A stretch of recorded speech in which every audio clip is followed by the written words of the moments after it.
बच्चों, मोल कंसेप्ट के previous lecture में मैंने आप लोगों को कुछ क्वेश्चन सॉल्व कराए थे और आज के लेक्चर में हम लोग इक्विवेलेंट मास के बारे में पढ़ने वाले हैं। लेकिन उसके पहले मैं आपको यहाँ पर कुछ एक दो क्वेश्चन सॉल्व करवाऊंगा, ध्यान से समझिएगा। जैसे मान लीजिए आपको एक क्वेश्चन दिया गया, इसमें बोला गया कि एक मिक्सचर है जिसमें हाइड्रोजन, ऑक्सीजन और हीलियम है। हाइड्रोजन का 2 मोल है, ऑक्सीजन का 3 मोल है और हीलियम का 4 मोल है इस मिक्सचर के अंदर। और पूछा गया है कि मोलर मास ऑफ मिक्सचर। तो बहुत से लोग क्या गलती करते हैं, सोचते हैं कि जो मोलर मास का टर्म है वो सिंगल एंटिटी के लिए होता है, जैसे कि ऑक्सीजन के लिए, नाइट्रोजन के लिए, इस तरीके से लोग सोचते हैं, हीलियम के लिए, H2O के लिए, ऐसा सोचते हैं। लेकिन मैंने आपको पहले ही क्लियर कर दिया था कि जो मोलर मास का टर्म बताया जाता है ये सिंगल या एक ही टाइप के एंटिटी और मिक्सचर दोनों के लिए होता है। मतलब हम मोलर मास का डिस्कशन सिर्फ हाइड्रोजन, सिर्फ ऑक्सीजन या सिर्फ हीलियम के लिए कर सकते हैं और मिक्सचर के लिए भी कर सकते हैं। ये बात हो गई। अब आता है कि इसको सॉल्व कैसे करें। तो भाई हमने कंसेप्ट क्या सीखा है कि मोलर मास मतलब क्या। जब भी आपसे बोला जाए मोलर मास तो इसका मतलब क्या हुआ, मोलर मास तो आप बोलेंगे 1 मोल का मास। यही मैंने बात बताया आपको, इससे आपके प्रॉब्लम सॉल्व हो जाएंगे। तो आपको यहां पर जो गिवन सैंपल है उसमें हाइड्रोजन 2 मोल है, ऑक्सीजन 3 मोल है और हीलियम 4 मोल है। तो जरा इनसे मास निकाल लीजिए तो क्या हो जाएगा। हाइड्रोजन का H2, सिर्फ H2 का मोलर मास कितना है 2 और 2 मोल है इसका, तो टोटल कितना हो जाएगा ये 4 ग्राम। ये 3 इंटू 32 हो जाएगा, तो 32 इंटू 3 कितना हो जाएगा ये 96 ग्राम। भाई ऑक्सीजन O2 का मोलर मास 32 है और 3 मोल है, तो 32 इंटू 3 96 हो गया। और हीलियम का मोलर मास 4 है, 4 इंटू 4 16 ग्राम, 16 ग्राम। ये यहाँ पर हमने इन सब का मोलर मास निकाल लिया, इंडिविजुअल का मास निकाल लिया, नॉट मोलर मास। तो यहाँ पर हाइड्रोजन 4 ग्राम, ऑक्सीजन 96 ग्राम और हीलियम 16 ग्राम।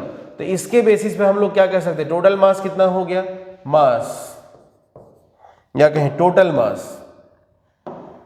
टोटल मास कितना हो गया, तो आप बोलेंगे सर 4 प्लस 96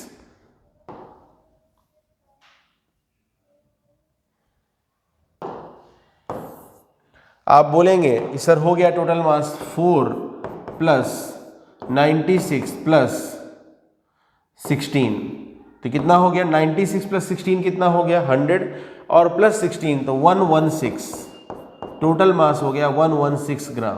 क्लियर हुआ बात इतना, ये टोटल मास हो गया। और टोटल मोल कितना है, टोटल मोल भी लिख लेते हैं यहां पर। टोटल मोल हो गया कितना, 2 मोल था हाइड्रोजन, 3 मोल था ऑक्सीजन और 4 मोल था हीलियम। तो 2 प्लस 3 प्लस 4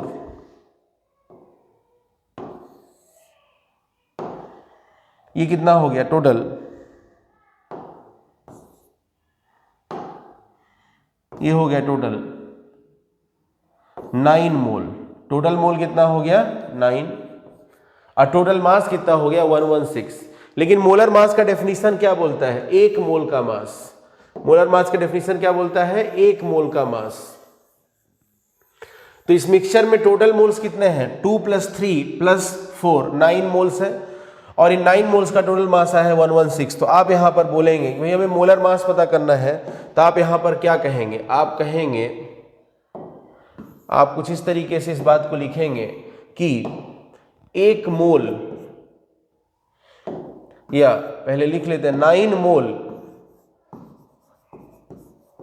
होने पर मास कितना आया था 116 ग्राम आया था, जबकि एक्चुअल में मोलर मास के लिए 1 मोल लेना चाहिए था। तो आप बोलेंगे अगर टोटल 1 मोल होता तो मास कितना आया होता, 116 डिवाइडेड बाई 9, इतना ग्राम आया होता। ये किसके लिए आया, 1 मोल के लिए आ गया। यही क्या हो जाएगा हमारा आंसर, मतलब यही हो जाएगा molar mass mw of mixture. ये अपना आंसर हो गया। तो काम की बात सिर्फ इतनी है कि भाई मोलर मास होता किसके लिए है, 1 मोल के लिए होता है। अब हमको जो सैंपल दिया गया था उसमें सबका मोल हमने देखा, टोटल मोल तो 2 + 3 + 4 9 मोल था, और सबका मास निकाल लिया तो 2 × 2 4 ग्राम इसका, 32 × 3 96 ग्राम ऑक्सीजन का, और 4 × 4 16 ग्राम हीलियम का। इन सब का टोटल मास कितना आ गया, 116 मास आया टोटल, और मोल टोटल था 9। हमने मोलर मास का कंसेप्ट निकाला। मोलर मास बोलता है 1 मोल का मास। तो हमने क्या किया, 1 मोल का मास निकालना है तो हम बोलेंगे 9 मोल का मास है 116, तो 1 मोल का मास कितना आ जाएगा 116/9, ये इसका मोलर मास आ गया। इस क्वेश्चन का पर्पज क्या है, इस क्वेश्चन के पीछे मेरा बताने का पर्पज ये है कि कहीं भी अगर आपसे मिक्सचर का मोलर मास पूछ लिया तो घबराना नहीं है, घबराना नहीं है, लॉजिकली सोचना है कि भाई मोलर मास का कंसेप्ट सर ने सिखाया क्या था। तो आपको मैंने इसीलिए क्लियर कर दिया था पहले ही कि मोलर मास कभी भी पूछे तो दिमाग में ये मत बैठा के जाना कि हम एक ही टाइप के एंटिटी की बात करेंगे, मिक्सचर की भी बात कर सकते हैं, लेकिन मिक्सचर हो या सिंगल टाइप का एंटिटी हो उसका टोटल मोल 1 होना चाहिए, टोटल मोल 1 होना चाहिए अगर आप मोलर मास पता करना चाहते हो तो। चलिए इसी कैटेगरी में अगला क्वेश्चन देख लेते हैं। जैसे आपसे मान लीजिए बोल दिया जाए, आपसे मान लीजिए क्वेश्चन ऐसा बोल दिया कि density of a gaseous sample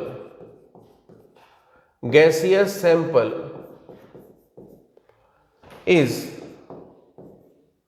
0.001 gram per ml at STP। Calculate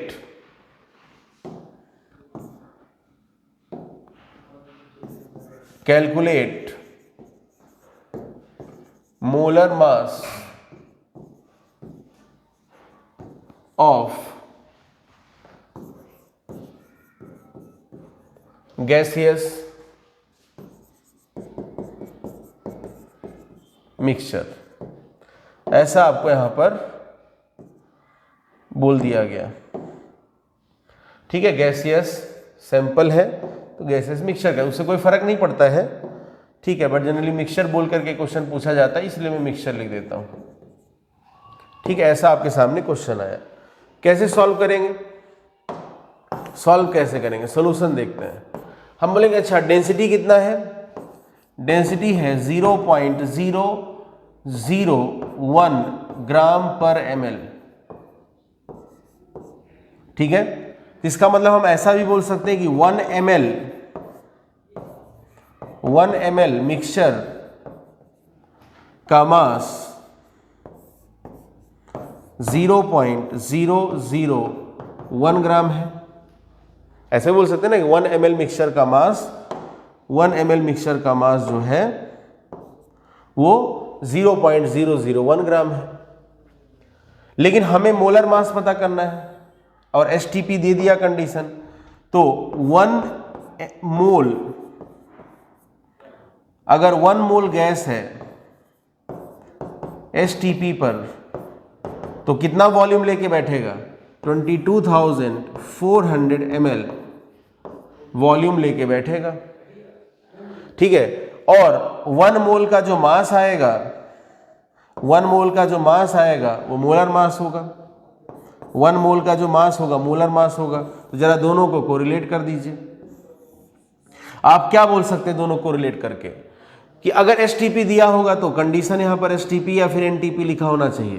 तो आप बोलेंगे कि अच्छा गैस के केस में STP पर अगर 1 मोल बोला जाए तो 22,400 ml होता है। तो हम ऐसा ही बोल सकते हैं ना कि STP पर 22,400 ml गैस का जो मास आएगा वो एक्चुअल में 1 मोल का मास होगा, और 1 मोल का मास मोलर मास कहलाता है। तो इन दोनों बातों से कंक्लूड करके हम क्या बोल सकते हैं कि हमने क्या सॉल्व किया कि 1 ml का मास कितना है मिक्सचर का, 0.001 ग्राम है। तो हम लोग इसके आगे लिख देंगे, तो इसके बेसिस हम लोग क्या लिखेंगे, तो 22,400 ml गैसियस मिक्सचर का मास कितना हो जाएगा 0.001 इंटू 22,400 इतना ग्राम हो जाएगा। तो कितना आ जाएगा यहाँ से 1 2 3 डेसिमल पीछे जाइएगा तो 22.4 ग्राम। ये जो वैल्यू आया ये क्या हो जाएगा molar mass of gaseous mixture या कहें यही अपना आंसर हो जाएगा। देखिए क्वेश्चन बहुत ही इजी है, क्वेश्चन के पूछने के तरीके अलग अलग हैं। भाई आपको एग्जामिनर ने क्या बोला कि density of a gaseous mixture is 0.001 gram per ml at STP, calculate molar mass of gaseous mixture. तो सीरियस बात, इस डेंसिटी का मतलब क्या है कि अगर 1 ml गैसियस मिक्सचर है तो वो 0.001 ग्राम मास रखेगा। कब? STP पर ऐसा। लेकिन हमें पता करना है मोलर मास। तो मोलर मास मतलब 1 मोल का मास, 1 मोल गैस हो STP पर तो वॉल्यूम कितना लेते हैं हम 22.4 न्यूमेरिकल सॉल्व करने के लिए। वैसे एक्चुअल में कुछ और होता है वो हम पढ़ चुके हैं। ठीक है, तो 1 मोल अगर गैस है तो STP पर उसका वॉल्यूम कितना होगा 22.4 लीटर, या ml में बात करें तो 22,400 मिलीलीटर। यहाँ चूंकि ग्राम पर ml में दिया है तो हमने क्या लिखा, डेंसिटी है 0.001 ग्राम पर ml। इसका मतलब 1 मोल गैसेस मिक्सचर, इसका मतलब हुआ 1 ml gases mixture, 1 ml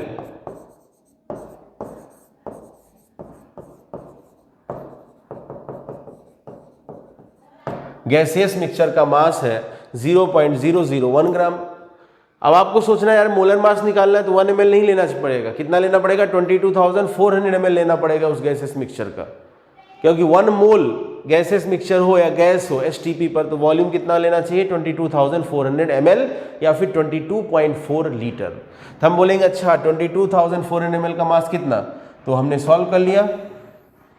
22,400 ml gaseous mixture का मास इतना आया, यही इसका क्या हो गया मोलर मास हो गया। तो यहाँ पर ये दोनों क्वेश्चन का पर्पज ये सिर्फ है इतना है कि मोल कंसेप्ट को जब आप पढ़ रहे होते हैं तो मोलर मास एक बहुत बेसिक सी कंसेप्ट होती है, और अगर वहाँ पर एक अच्छा सा क्वेश्चन आ जाए तो गलती करके नहीं आना है।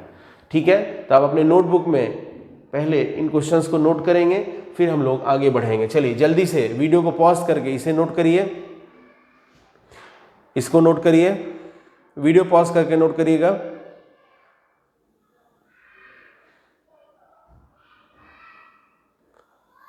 अब उसी का सलूशन का आगे का पार्ट ये है, नोट करिए वीडियो पॉज करके जल्दी से इसे भी।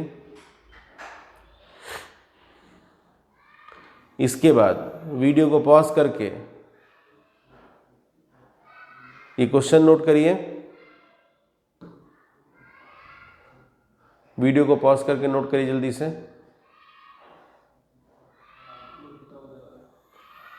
और वीडियो को पॉज करके ये भी नोट। तो अब आगे बढ़ा जाए। जो अभी मैंने क्वेश्चंस कराए उनको अच्छे से आप समझ लीजिएगा, क्योंकि कई बार क्या होता है छोटा सा क्वेश्चन रहता है और बच्चे गलती कर देते हैं, इसलिए क्योंकि उनको लगता है कि अरे यार ये मोलर मास तो हमने इंडिविजुअल केसेस के लिए पढ़ा है और यहाँ तो एग्जामिनर ने पूछ लिया है मिक्सचर के लिए। चलिए अब हम लोग यहाँ पर पढ़ेंगे मोल कंसेप्ट का सबसे इंपॉर्टेंट पार्ट जो है इक्विवेलेंट मास। एक्चुअल में हमको पढ़ना है आगे इक्विवेलेंट कंसेप्ट, लेकिन उसके पहले हमें इक्विवेलेंट मास का डीप नॉलेज होना बहुत जरूरी है। इक्विवेलेंट मास, इसको डिनोट किया जाता है EW से। जैसे मोलर मास को आप डिनोट करते हैं MW से, ऐसे इक्विवेलेंट मास को हम डिनोट करते हैं EW से।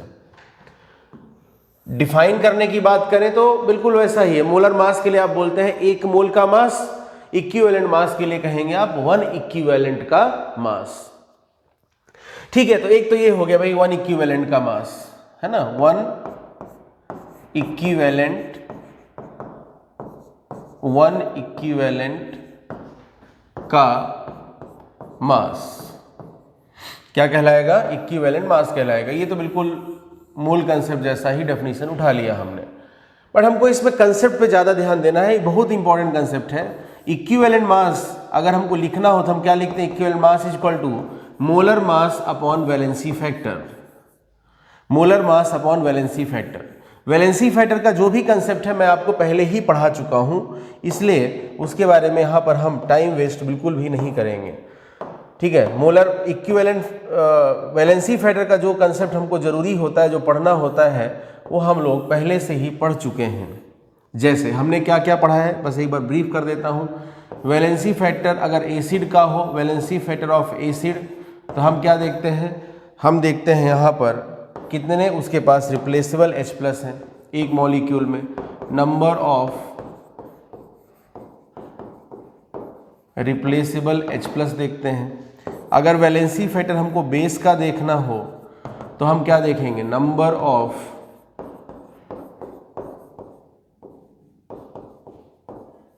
Replaceable OH-। अगर हमको वैलेंसी फैक्टर आयन का देखना हो तो उस आयन के मॉलिक्यूल, आयन के ऊपर बैठा हुआ चार्ज देखते हैं। वैलेंसी फैक्टर अगर हमको सॉल्ट का देखना हो तो टोटल पॉजिटिव चार्ज या फिर टोटल नेगेटिव चार्ज देखते हैं। और अगर वैलेंसी फैक्टर हमको रेडॉक्स रिएक्शन के लिए देखना हो, वैलेंसी फैक्टर फॉर रिडक्शन और ऑक्सीडेशन, तो हम यहाँ पर change in oxidation number per molecule देखते हैं।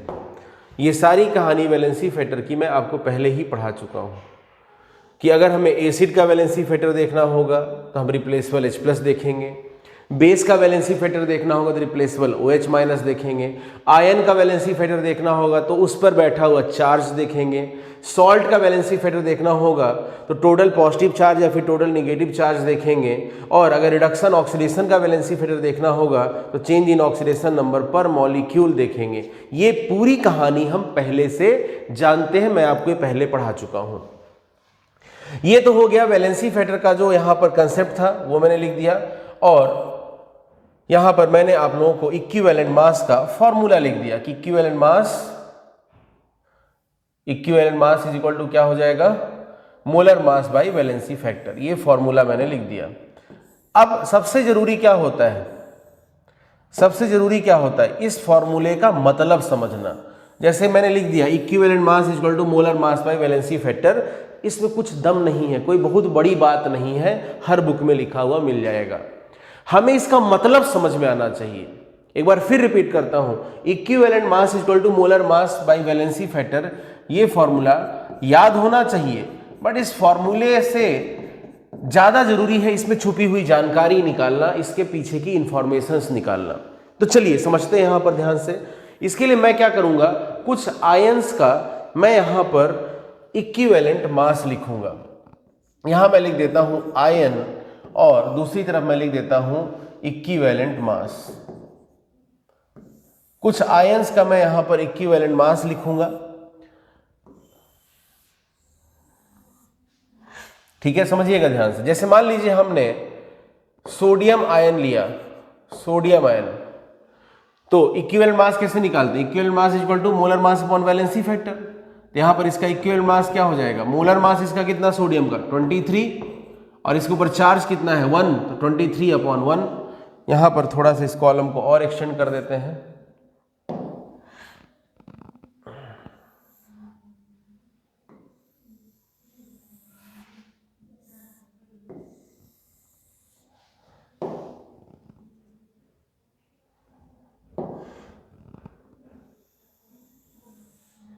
ठीक है, तो इक्विवेलेंट मास आप सबको पता है होता क्या है, equivalent mass is equal to molar mass upon valency factor. तो सोडियम आयन लिखा मैंने, सोडियम का मोलर मास कितना 23, और इसका वैलेंसी फैक्टर चार्ज कितना है 1, तो वैलेंसी फैक्टर हो गया इसका 1, तो 23/1 कितना हो गया 23 ग्राम। ये इसका इक्विवेलेंट मास हो गया। अगला कुछ और लेते हैं। जैसे मान लीजिए मैंने यहाँ पर नेक्स्ट ले लिया, मान लीजिए मैंने सिल्वर प्लस ले लिया, Ag प्लस Ag का इक्विवेलेंट मास निकालना है सिल्वर प्लस का। तो Ag सिल्वर का मोलर मास कितना है 108 ग्राम पर मोल, और इसके ऊपर चार्ज कितना दिखाई दे रहा है 1, तो 108 बाई 1 कितना हो जाएगा 108 ग्राम, ये इसका इक्विवेलेंट मास हो गया। नेक्स्ट हम ले लेते हैं यहाँ पर, हम ले लेते हैं मान लीजिए कैल्शियम 2+, तो कैल्शियम का इक्विवेलेंट मास निकालते हैं। तो हम बोलेंगे कैल्शियम का मोलर मास कितना है 40, और इसके ऊपर चार्ज कितना दिखाई दे रहा है 2, तो इसका वैलेंसी फैक्टर हो गया 2, तो 40/2 कितना हो गया 20 ग्राम। इसी लिस्ट को हम आगे बढ़ाते जाएंगे, थोड़ा इसको छोटा करते हैं और लिखना है हमको, ठीक है। आगे बढ़ते हैं, जैसे मान लीजिए मैंने यहाँ पर ले लिया, अगला लेते हैं, मैंने यहाँ पर ले लिया ऑक्साइड एंड इसका इक्विवेलेंट मास निकालना है। तो मैं क्या बोलूँगा, ऑक्सीजन का सिर्फ एक ऑक्सीजन एटम है ना, तो ऑक्सीजन का मोलर मास कितना 16, और इसके ऊपर चार्ज कितना दिख रहा है 2, तो 16/2 कितना हो गया 8 ग्राम। ये ऑक्सीजन का इक्विवेलेंट मास निकाल लिया मैंने।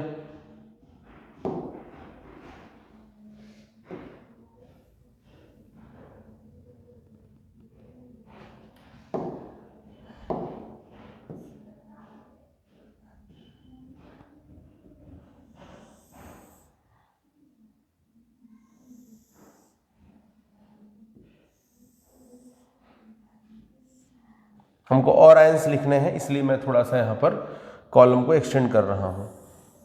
चलिए आगे देखते हैं, अब थोड़ा इसको बड़ा कर लेते हैं। चलिए तो यहाँ देखते हैं, हमें ऑक्साइड के बारे में लिखना था, तो हमने क्या लिखा, ऑक्साइड आयन के बारे में लिखना था।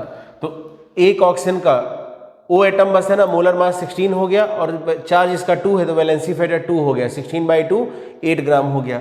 मान लीजिए मुझे यहाँ पर हाइड्रोजन लिखना हो, तो हाइड्रोजन जनरली H+ की फॉर्म में एग्जिस्ट करता है, तो मैं यहाँ लिखूंगा equivalent mass is equal to, सिर्फ एक H है तो कितना मास 1 ग्राम, इसके ऊपर चार्ज कितना है 1, इसका वैलेंसी फैक्टर हो गया 1, तो 1/1 कितना हो गया 1 ग्राम हो गया। यहाँ पर थोड़ा सा कलर चेंज कर देते हैं, मैं हाइड्रोजन की बात करना चाहता हूँ, तो हाइड्रोजन जनरली कैसे एग्जिस्ट करता है H+ की फॉर्म में, तो मैंने H+ लिख दिया यहाँ पर, ठीक है। उसके बाद मैं बोलूँगा कि इसका इक्विवेलेंट मास निकालना है, तो मैं बोलूँगा एक H है तो मोलर मास कितना हो जाएगा 1, और इसके ऊपर चार्ज कितना है 1, तो यहाँ पर क्या हो जाएगा, इसका मोलर मास कितना 1 और चार्ज 1, तो इसका इक्विवेलेंट मास हो गया 1 ग्राम। नेक्स्ट मैं ले लेता हूँ, मान लीजिए मैंने यहाँ पर ले लिया फ्लोरीन ले लिया, तो फ्लोरीन कैसे रहता है F- की फॉर्म में रहता है, तो मैं बोलूँगा यहाँ पर इक्विवेलेंट मास, मैं यहाँ पर बोलूँगा इक्विवेलेंट मास, ध्यान से देखिएगा,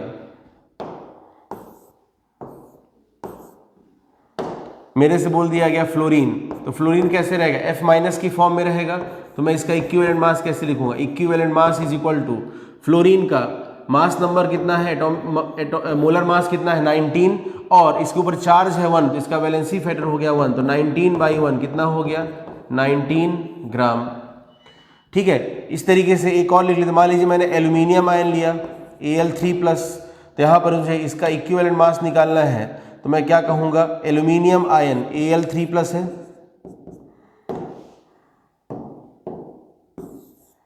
Al3+ है, तो मैं यहाँ लिखूंगा एल्यूमिनियम आयन कैसे रहता है Al3+ की फॉर्म में, इसका इक्विवेलेंट मास निकालना है, तो मैं बोलूँगा एल्यूमिनियम का मोलर मास कितना 27, चार्ज इसका 3 है, तो इसका वैलेंसी फैक्टर हो गया 3, तो 27/3 कितना हो गया 9 ग्राम हो गया। मैंने यहाँ पर कुछ इक्विवेलेंट मास के वैल्यूज सॉल्व किए, देखते जाइए ध्यान से, बहुत ही सिंपल है। सोडियम के लिए सॉल्व करना था, तो हमने बोला कि भैया Na+ है, मास एटॉम इसका मोलर मास 23 और चार्ज 1, तो वैलेंसी फैक्टर 1, 23/1। Ag+ के लिए, ऐसे कैल्शियम सब के लिए मैंने यहाँ पर इक्विवेलेंट मास का वैल्यू निकाला। अब एक बात, बहुत जरूरी बात समझिएगा, आपसे अगर एग्जामिनर ने बोला कि ऑक्सीजन का इक्विवेलेंट मास बताइए, ऑक्सीजन कुछ नहीं, ऑक्साइड वगैरह नहीं कुछ, ऑक्सीजन O2, इसका इक्विवेलेंट मास बताइए, तो आपको पता है भाई किसी कंपाउंड में अगर ऑक्सीजन जाएगा तो हो सकता है कि O2 2- हो सकता है O2 माइनस हो, और हो सकता है ये ऑक्सीजन 2 माइनस हो। आप सबको पता है कि जो ऑक्सीजन होता है O2, ऑक्सीजन किसी मॉलिक्यूल में जाएगा तो वो ऑक्साइड हो सकता है, परऑक्साइड हो सकता है और सुपर ऑक्साइड हो सकता है जनरली, है ना। उसके अलावा भी और केसेस हैं, वो हम रेडॉक्स चैप्टर में पहले ही पढ़ चुके हैं। अब आपसे एग्जामिनर ने बोल दिया कि O2 का इक्विवेलेंट मास बताइए, O2 का इक्विवेलेंट मास बताइए। तो आपको जब ये नहीं पता हो कि मुझे ऑक्साइड के अकॉर्डिंग आंसर करना है या परऑक्साइड के अकॉर्डिंग करना है या सुपर ऑक्साइड के अकॉर्डिंग करना है, एग्जामिनर ने कुछ नहीं बताया, तो आप आंसर करेंगे उस फॉर्म के अकॉर्डिंग जिस फॉर्म में ऑक्सीजन सबसे ज्यादा एग्जिस्ट करता है। तो ऑक्सीजन सबसे ज्यादा कैसे एग्जिस्ट करता है? ऑक्सीजन 2 माइनस की फॉर्म में। तो ऑक्सीजन 2 माइनस की फॉर्म में जब इसका एग्जिस्टेंस है तो आप बोलेंगे यहां पर, जब ऑक्सीजन 2 माइनस है तो आप यहां पर क्या बोलेंगे कि अच्छा ऑक्सीजन 2 माइनस है, तो आप बोलेंगे अच्छा इसका मास कितना 16 और वैलेंसी फिर इसका कितना 2, तो 16/2 कितना 8 ग्राम। तो यहां पर मैंने जो लिखा है ऑक्सीजन -2 8 ग्राम, ये सिर्फ ऑक्साइड के लिए नहीं है। ऑक्सीजन बोला और कुछ भी नहीं बोला, ऑक्सीजन बोला और कुछ भी नहीं बताया कि परऑक्साइड है, सुपर ऑक्साइड है, फिर ऑक्साइड है। तो आप वो केस समझेंगे जो मोस्ट कॉमन है, मतलब कि ऑक्साइड। तो यहां पर दिमाग में डाउट आता है कि सर क्या O का O2 का और ऑक्सीजन -2 का इक्विवेलेंट मास सेम होगा? तो आंसर है हाँ, बिल्कुल सेम होगा। इक्विवेलेंट मास मोलर मास से बहुत डिफरेंट है। जैसे O का मोलर मास और O2 का मोलर मास डिफरेंट है। O का मोलर मास 16 है, O2 का 32 है। भाई यहां पर एक एटम है, यहां 2 एटम है, एटम का नंबर डबल कर दिया, मोलर मास डबल हो जाएगा। लेकिन equivalent mass number of atom से अफेक्ट नहीं होता। Equivalent mass number of atom से अफेक्ट नहीं होता। सर क्या मजाक कर रहे हो? बिल्कुल करेक्ट बात बोल रहा हूं, ध्यान समझिएगा, लॉजिक समझाता हूं, ध्यान सुनिएगा। बहुत से लोग यहां पर गलती करते हैं, कंफ्यूज होते हैं। चलिए, जैसे मान लीजिए यहां पर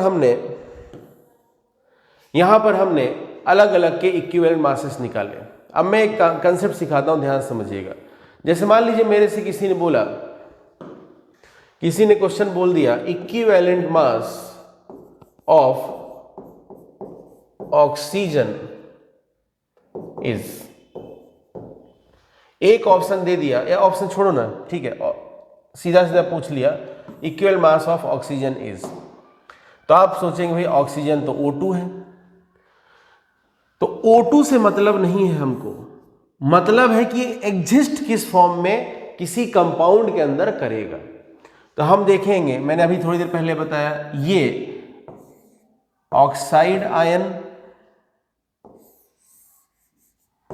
peroxide ion, super oxide ion, in form में जनरली एग्जिस्ट करता है। रेयर केसेस में ये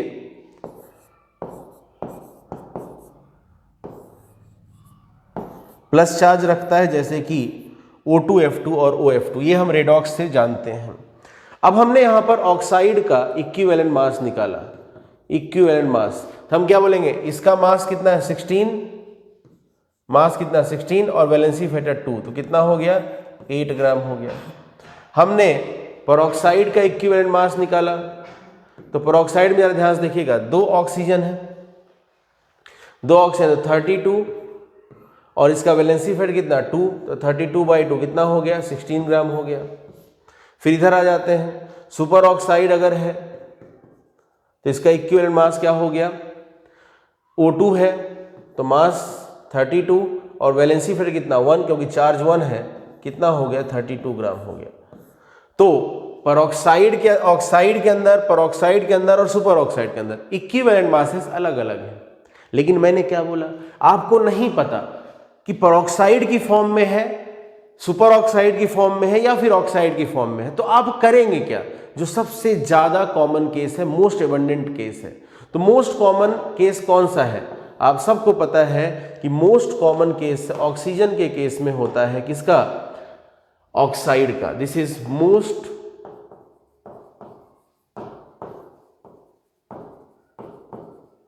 कॉमन केस ऑफ ऑक्सीजन या ऑक्सीजन का कंपाउंड के अंदर इसका एग्जिस्टेंस मोस्ट कॉमनली ऑक्साइड की फॉर्म में रहता है। यहां पर ये क्या है, ऑक्साइड, ये क्या है, परऑक्साइड, और ये क्या है, सुपर ऑक्साइड। अब आपको आंसर करना है, आपके सामने यहां पर आंसर करना है। ऑप्शन में 8, 16, 32 तीनों है, तो आप आंसर क्या करेंगे, जो मोस्ट कॉमन है, मतलब आपका आंसर चला जाएगा, ठीक है ना। मैं यहां पे ऑप्शंस दे ही देता हूं, ज्यादा अच्छा रहेगा, ठीक है, कोई बात नहीं, यहां सीधा आंसर लिखता हूं, जगह नहीं वहां लिखने की। तो आपका आंसर क्या जाएगा, कुछ नहीं बोला गया है, तो आप मोस्ट कॉमन केस के अकॉर्डिंग आंसर करेंगे 8 ग्राम। ठीक है, अभी मैं आपको इस बात पे भी आऊंगा कि नंबर ऑफ एटम से इक्विवेलेंट मास पे कोई फर्क नहीं पड़ता, उस बात पे भी आऊंगा, लेकिन पहले इस बात को समझ लेते हैं। लेकिन मान लीजिए आपसे यहीं पर क्वेश्चन पूछ लिया, ध्यान समझिएगा, आपसे एग्जामिनर ने क्वेश्चन पूछ लिया, equivalent mass of oxygen if oxygen exist as peroxide. अब आप आंसर क्या करेंगे,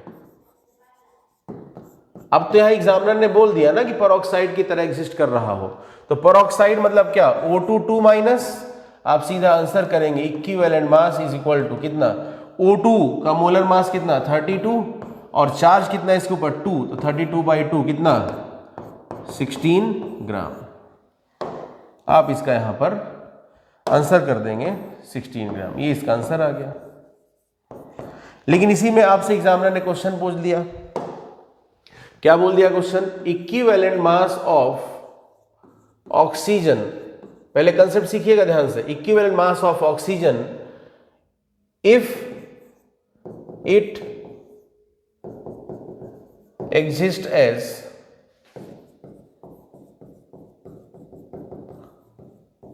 सुपर ऑक्साइड।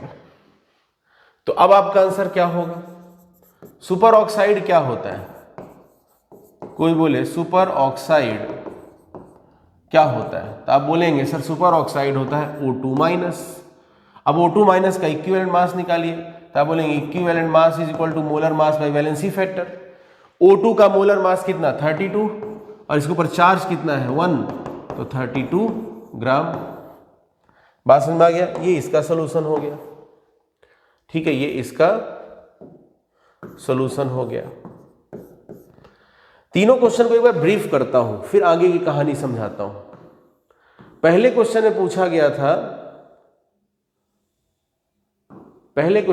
गया था equivalent mass of oxygen is, कुछ नहीं बताया, तो मैंने क्या बोला, कुछ नहीं बोला हो तो आप वो समझेंगे जो उसका सबसे ज्यादा एग्जिस्टेंस का केस है, मतलब कि ऑक्साइड, ठीक है ना। तो मोस्ट कॉमन केस है यहां पर, ठीक है ना, ऑक्साइड का, और उसके अकॉर्डिंग आपका आंसर आया 8 ग्राम। आपने यहां पे आंसर भी टिक किया 8 ग्राम, या आंसर बोल दिया 8 ग्राम, लेकिन यहां तो स्पेसिफाई कर दिया equivalent mass of oxygen if, equivalent mass of oxygen if oxygen exist,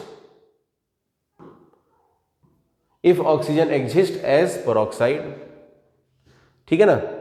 फिर उसके बाद वाले क्वेश्चन में equivalent mass of oxygen if it exist as superoxide. तो कुछ नहीं बोला हो तो मोस्ट कॉमन केस समझना, यहां तक तो समझ में आ गया होगा। चलिए अब हम बात करते हैं इस बात पर कि आपसे एग्जामिनर ने क्वेश्चन बोला इक्विवेलेंट मास ऑफ O2, मैं क्लियरली लिखता हूं O2, कुछ नहीं बोला तो मोस्ट कॉमन केस समझेंगे, मतलब ऑक्साइड O2 माइनस, यही समझेंगे। अब कई बार बच्चों के दिमाग में आता है सर O2 बोला और ऑक्सीजन -2 बोला तो क्या इक्विवेलेंट मास सेम आएगा, तो आंसर हाँ बिल्कुल सेम आएगा। सर क्या बात कर रहे हो, बिल्कुल समझिएगा ध्यान से, अगर O2 है तो किसी कंपाउंड में जाएगा तो ऑक्साइड की फॉर्म में जाएगा, ऑक्साइड की फॉर्म में जाएगा। यहां ऑक्सीडेशन नंबर इसका कितना 0, कितना 0, यहां किस में गया -2 में गया, 0 से -2 2 का चेंज, फिर यहां देखो 0 से -2 2 का चेंज, टोटल 4 का चेंज हो गया। तो या ऐसा लिख सकते हैं आप O2 is equal to, compound में जाएगा तो ऑक्सीजन -2 की फॉर्म में जाएगा, तो O2 is equal to 2O2 minus, ऐसा रहेगा।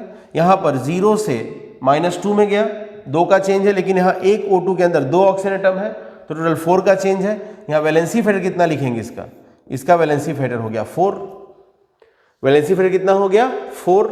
और O2 का मोलर मास कितना है 32, तो जरा लिखिए 32/4 कितना आया 8 आया। कितना आया 8 आया। अब वही ऑक्सीजन -2 के लिए सॉल्व करिए, तो आप क्या बोलेंगे, एक O के लिए 16 और इसका चार्ज कितना 2, तो 16/2 कितना आ गया 8 ग्राम आ गया। सेम आंसर है ना, इधर 8 ग्राम आया, उधर भी 8 ग्राम आया। काम की बात क्या है, आपसे अगर कहीं भी क्वेश्चन में इक्विवेलेंट मास ऑफ ऑक्सीजन बोला है तो आप ऑक्साइड का आंसर कर सकते हैं, क्योंकि एक्चुअल कहानी ये नहीं है। एक्चुअल कहानी क्या है कि इक्विवेलेंट मास एक्चुअल में रिएक्शन के पॉइंट ऑफ व्यू से समझाया जाता है। जैसे मान लीजिए कि कोई रिएक्शन होगा तो उसमें ऑक्सीजन करेगा क्या, जो ऑक्सीजन रहेगा O2 उस रिएक्शन में जाएगा किसमें, ऑक्साइड में, ऑक्सीजन -2 में जाएगा। तो आप यहां पर देखेंगे कि 0 से -2 में गया, 2 का चेंज है। एक्चुअल कंसेप्ट यहां पे बैठा हुआ, ध्यान समझिएगा, 0 से -2 में गया, 2 का चेंज है,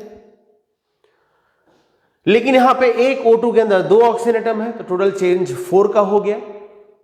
टोटल चेंज कितने का है 4 का हो गया। इसीलिए यहां पर हम ऐसा भी लिखते हैं, कई बार क्या लिखते हैं, ध्यान से देखिएगा, O2 + 4 electron is equal to 2O2 minus. तो यहां पर इसका वैलेंसी फैक्टर एक्चुअल में कितना हुआ 4। ध्यान से इसका इक्विवेलेंट मास निकालिएगा तो क्या बोलिएगा आप, सर O2 का मोलर मास 32 और वैलेंसी फैक्टर 4, कितना आ गया आंसर 8 ग्राम। कितना आंसर आ गया 8 ग्राम। ये इसका इक्विवेलेंट मास आ गया। किसका इक्विवेलेंट मास है O2 का, मैं पूरा लिख देता हूं यहां पे आंसर जो है, equivalent mass of O2 is equal to 8 gram. ये आंसर आ गया। अब जब ऑक्साइड आयन के लिए सॉल्व करते हैं तो आप क्या बोलते हैं, इसका मास है 16 और चार्ज है 2, तो 16/2 8 आ गया। क्या दिखा, O2 का इक्विवेलेंट मास और ऑक्साइड आयन का इक्विवेलेंट मास सेम आया। हाँ, बट इस पूरी कहानी में एक बात मैं बार बार रिपीट कर रहा हूं कि हम मोस्ट कॉमन केस ले रहे हैं। मान लीजिए किसी रिएक्शन में O2 परऑक्साइड में जा रहा हो, किसी रिएक्शन में ऑक्सीजन परऑक्साइड में जा रहा हो, तो क्या 8 ग्राम आएगा, नहीं आएगा।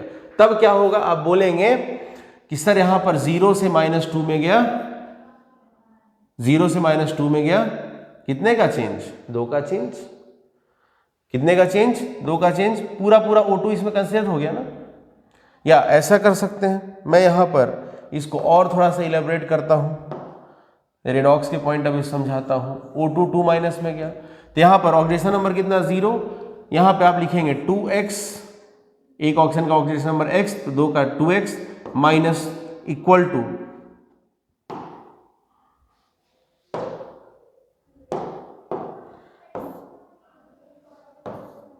आप यहां पर लिखेंगे ऑक्सीजन का ऑक्सीडेशन नंबर मान लो x है, टोटल कितने ऑक्सीजन है 2, तो 2x इक्वल टू कितना -2, तो x इज इक्वल टू कितना -1, x इज इक्वल टू कितना आ गया -1, तो यहाँ पे -1 हो गया। तो आप बोलेंगे सर 0 से -1 गया 1 का चेंज, 0 से -1 गया 1 का चेंज, लेकिन यहाँ पर सर 2 ऑक्सीजन एटम है तो टोटल 2 का चेंज, तो इसका वैलेंसी फैक्टर हो गया 2। अब आप बोलेंगे सर यहाँ पर ये हो गया 32/2, 16 ग्राम हो गया इसका इक्विवेलेंट मास, तो यहाँ पर 16 ग्राम है जबकि यहाँ पर 8 ग्राम है। तो ऐसा नहीं है कि मैं ये बोल रहा हूँ कि ऑक्सीजन का इक्विवेलेंट मास आपको हमेशा 8 ग्राम ही मिलेगा, ऐसा तो मैं बिल्कुल भी नहीं बोल रहा हूँ। मैं ये बोल रहा हूँ आपसे कुछ नहीं कहा गया हो तो आप ये समझेंगे जो मोस्ट कॉमन केस होता है, और मोस्ट कॉमन केसेस में ऑक्सीजन किस में जाता है, ऑक्साइड में जाता है। और जब ऑक्साइड में जाएगा तो आप देख सकते हैं O2 का वैलेंसी फैक्टर 4 आएगा, मास 32 आएगा, 32/4, इक्विवेलेंट मास कितना आया 8 आया मोस्ट कॉमन केस में। इस तरीके से आप कहीं भी लगा सकते हैं। जैसे मान लीजिए मैं सिल्वर का मोलर मास इक्विवेलेंट मास निकालना चाहता हूं, तो यहां पर मान लीजिए आपसे क्वेश्चन पूछा जाता तो ऐसा कुछ क्वेश्चन होता,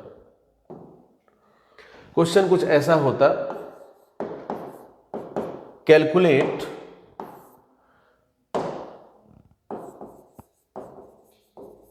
calculate equivalent mass of O2 in the given reaction, और रिएक्शन आपको दे दिया, आपने उसको सॉल्व कर लिया, ठीक है। लेकिन डायरेक्टली भी पूछ सकता था कि ऑक्सीजन का इक्विवेलेंट मास बताइए, तो आप क्या करेंगे, मैंने आपको पहले क्लियर कर दिया, मोस्ट कॉमन केस के अकॉर्डिंग आंसर कर देंगे। मोस्ट कॉमन केस क्या है भाई, ऑक्सीजन ऑक्साइड आयन में जाएगा, ऑक्सीजन किस में जाएगा, ऑक्साइड आयन में जाएगा, ये है most abundant ion of oxygen. आप सबको पता है कि ऑक्सीजन का सबसे ज्यादा एबंडेंट आयन कौन है, ऑक्साइड आयन है, उसके अकॉर्डिंग आंसर करेंगे। चलिए अब बात करते हैं आगे की। ये तो हो गया। अब हमारे पास कुछ केसेस हैं, हम सिंप्लीफाई करें। हमने अभी इक्विवेलेंट मास के वैल्यूज निकाले, इक्विवेलेंट मास के वैल्यूज निकाले अलग अलग के लिए। जैसे हमने क्या क्या निकाला, ध्यान से देखिएगा, ठीक है। यहां पे आपको क्लियर हो गया होगा, मैं O2 का इक्विवेलेंट मास बोलूं या ऑक्साइड का इक्विवेलेंट मास बोलूं, दोनों का आंसर सेम आ रहा है, 8 ग्राम 8 ग्राम, मतलब नंबर ऑफ एटम से कोई फर्क नहीं पड़ता। क्लियर हो गया। अब आगे की बात करते हैं। मैंने यहां पर कुछ के इक्विवेलेंट मासेस के वैल्यूज निकाले हैं, मैंने यहां पर कुछ के इक्विवेलेंट मास के वैल्यूज निकाले हैं, देख लो एक बार ध्यान से। ये मैंने इसलिए लिखा है, मैंने आयंस का लिखा है, लेकिन एग्जामिनर आपसे आयन बोले जरूरी नहीं है, सोडियम आयन ना बोलकर एग्जामिनर से बोलेगा equivalent mass of sodium, equivalent mass of silver, equivalent mass of calcium, equivalent mass of oxygen O2। Solve कर लिया हमने, O2 बोला तो 8 ग्राम आया, कैसे आया उसका तरीका अलग है। O2 से ऑक्साइड में गया, वैलेंसी फैक्टर 4 हुआ, मोलर मास 32, 32/4 8 आ गया, आंसर 8 ही आया। ऑक्साइड का जो आया है वही ऑक्सीजन का आया है, O2 का आया है। कौन, इक्विवेलेंट मास। मतलब यहां पर क्या है हमारे पास, काम की बात क्या है कि अगर हमसे बोला जाए इक्विवेलेंट मास ऑफ O2 तो उतना ही है जितना इक्विवेलेंट मास ऑफ ऑक्साइड है, और कितना है, 8 ग्राम है। लेकिन मोलर मास बोला होता तो नहीं, मोलर मास में क्या बोलते हैं, यहाँ तो 2 ऑक्सीजन एटम्स है ना एक मॉलिक्यूल के अंदर, तो 32 मोलर मास आएगा इसका, और इसका 16 आएगा। कारण समझ में आ गया होगा, मोलर मास 32 16 है, लेकिन इक्विवेलेंट मास 32/4 यहां पर, और यहां पर 16/2, तो 32/4 करिए या 16/2 करिए, रिजल्ट तो 8 ही आ रहा है ना।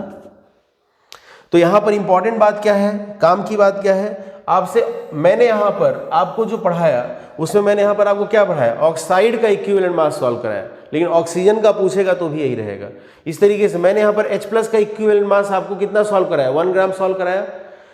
हाइड्रो H+ का मैंने सॉल्व कराया ना, लेकिन किसी ने H2 का बोला, H2 बोला, तब भी आंसर 1 ग्राम आएगा इक्विवेलेंट मास के लिए।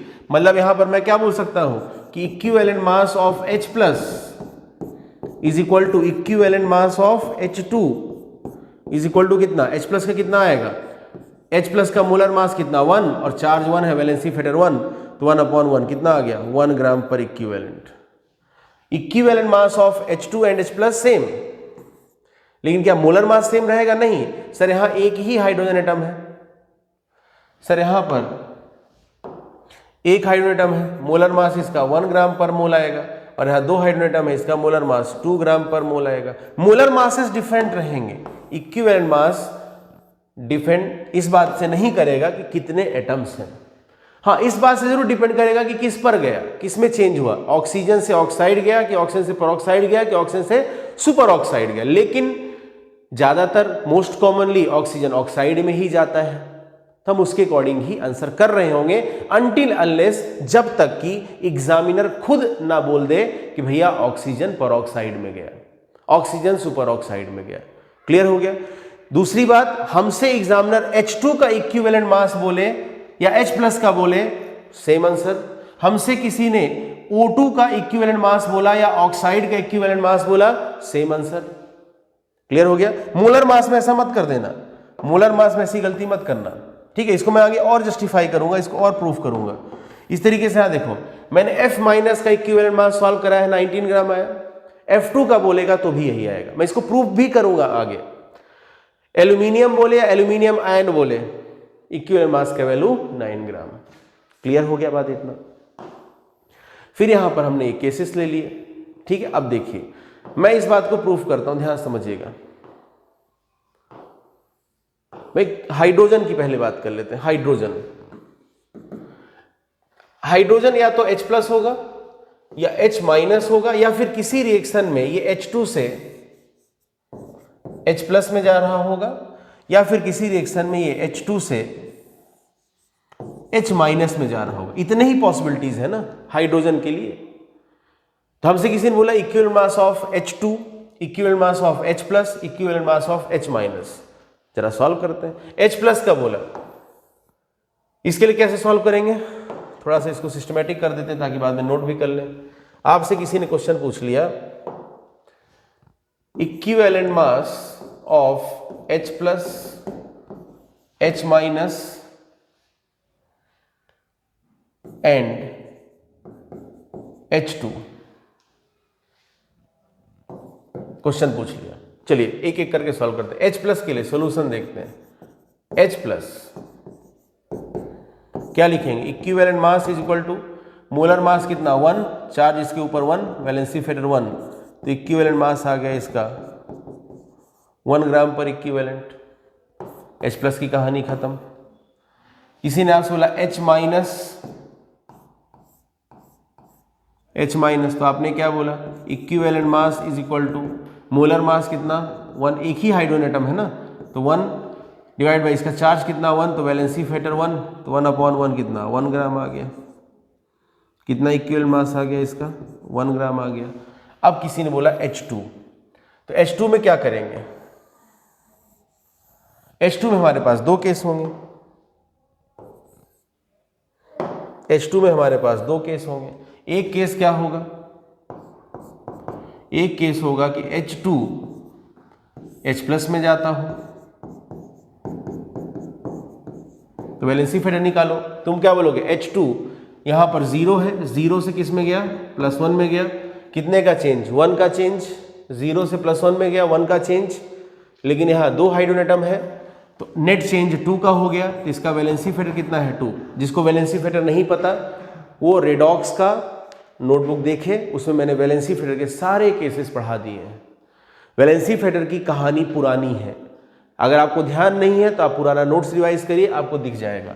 इसका वैलेंसी फैक्टर कितना हो गया 2। वापस से वही बात पढ़ाऊंगा तो बिना मतलब में क्लास का टाइम वेस्ट होगा, और जिन बच्चों ने पढ़ा है, जिन बच्चों ने रिवाइज किया है, उनका टाइम तो कुछ ज़्यादा ही वेस्ट हो जाएगा। H2 यहाँ पर कितना 2 gram divide by 2, molar mass इसका कितना 2 और वैलेंसी फैक्टर 2, जरा देखो कितना आ गया 1 ग्राम आ गया। इस तरीके से मान लीजिए H2 H- में जाता तो क्या होता, वो भी देख लेते हैं, काहे को रह जाए। मान लीजिए H2 H- में जाता, H2 H- में जाता, तो हम क्या लिखते, H2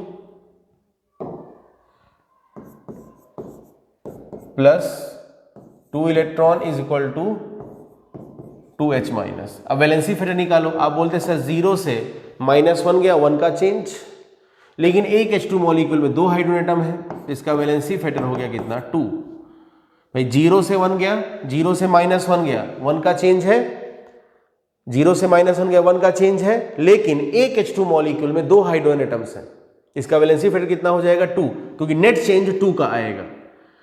इक्विवेलेंट मास निकालेंगे तो आप बोलेंगे अच्छा मोलर मास इसका कितना 2 और वैलेंसी फैक्टर कितना 2, तो 2/2 कितना 1 ग्राम, इसका इक्विवेलेंट मास कितना आ गया 1 ग्राम। अब जरा ध्यान से पूरी कहानी को देखो।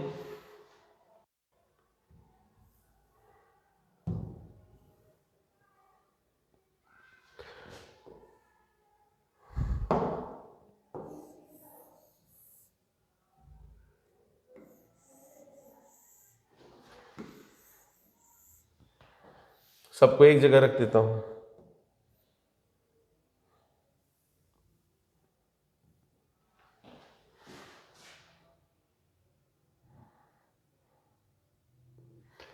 जरा ध्यान से देखो, H+ के लिए सॉल्व किया 1 ग्राम आया, H- के लिए सॉल्व किया 1 ग्राम आया, H2 को H+ में ले गया जाकर के सॉल्व किया 1 ग्राम आया, H2 को H माइनस में ले जाकर के सॉल्व किया 1 ग्राम आया। क्या दिखा? Equivalent mass of H2, equivalent mass of H plus, equivalent mass of H minus, सबका आंसर है 1 ग्राम। यहां पर हम लोग आंसर क्या करेंगे? ठीक है, ये तो हो गया, दिखा दिया आपको मैंने। हम लोग फाइनल आंसर क्या करेंगे? हम लोग बोलेंगे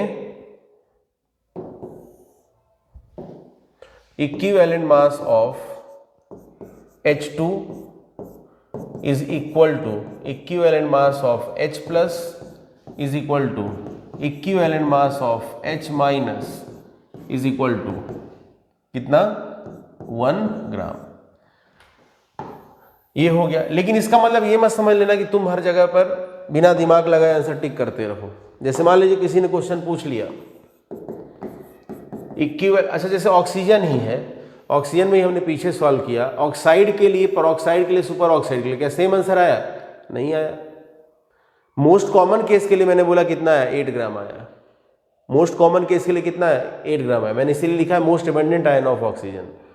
मैंने ऑक्सीजन के लिए नहीं बोला हमेशा 8 टिक करते रहो, परऑक्साइड बोला है या सुपर ऑक्साइड बोला हो, ऐसा तो मैंने बिल्कुल भी नहीं बोला। देखो equivalent mass of oxygen if it exist as superoxide तब 32 आया। ठीक है, इधर देखो equivalent mass of oxygen if oxygen exist as peroxide 16 आया। कुछ नहीं बोला हो तो मोस्ट एग्जिस्टेंस वाला केस के अकॉर्डिंग 8 ग्राम आया। तो इसका मतलब ये भी मत समझ लेना कि अच्छा कुछ भी बोला हो तो एक आंसर ध्यान रख लेंगे, रट्टा मार लेंगे, टिक करते जाएंगे। क्वेश्चन के अकॉर्डिंग आंसर करना। हाइड्रोजन के केस में H2, H plus, H minus तीनों का इक्विवेलेंट सेम आ रहा है हाइड्रोजन केस में। आगे देखते हैं। जैसे आपसे किसी ने बोल दिया, एग्जामिनर ने आपसे क्वेश्चन बोल दिया कि क्वेश्चन बोला गया आपसे equivalent mass of Fe2 plus and Fe3 plus, ठीक है ना? तो आप क्या बोलेंगे? तब इसका आंसर आप क्या बोलेंगे? आप बोलेंगे अच्छा equivalent mass of Fe2 plus is equal to molar mass of Fe2 plus. तो Fe का मोलर मास कितना? 56, और इसका वैलेंसी फैक्टर कितना? 2, तो 56/2 28 ग्राम पर इक्विवेलेंट। लेकिन वहीं पर आपसे इसी क्वेश्चन में पूछा गया equivalent mass of Fe3 plus, equivalent mass of Fe3 plus. तो मोलर मास Fe का उतना ही रहेगा 56, लेकिन वैलेंसी फैक्टर तो चेंज हो गया ना, 3 हो गया, तभी कितना हो गया? 56/3 ग्राम। तो क्या बोले, हर बार आंसर सेम आ रहा है क्या? नहीं आ रहा है ना। तो इस बात का भी ध्यान रखना है। ठीक है, जहां पर वेरिएबल ऑक्सीडेशन स्टेट्स पॉसिबल होंगे वहां पर तो वैल्यू बदल जाएगा। मैंने यहां पर क्या बोला उसको फिर से एनालाइज करिए।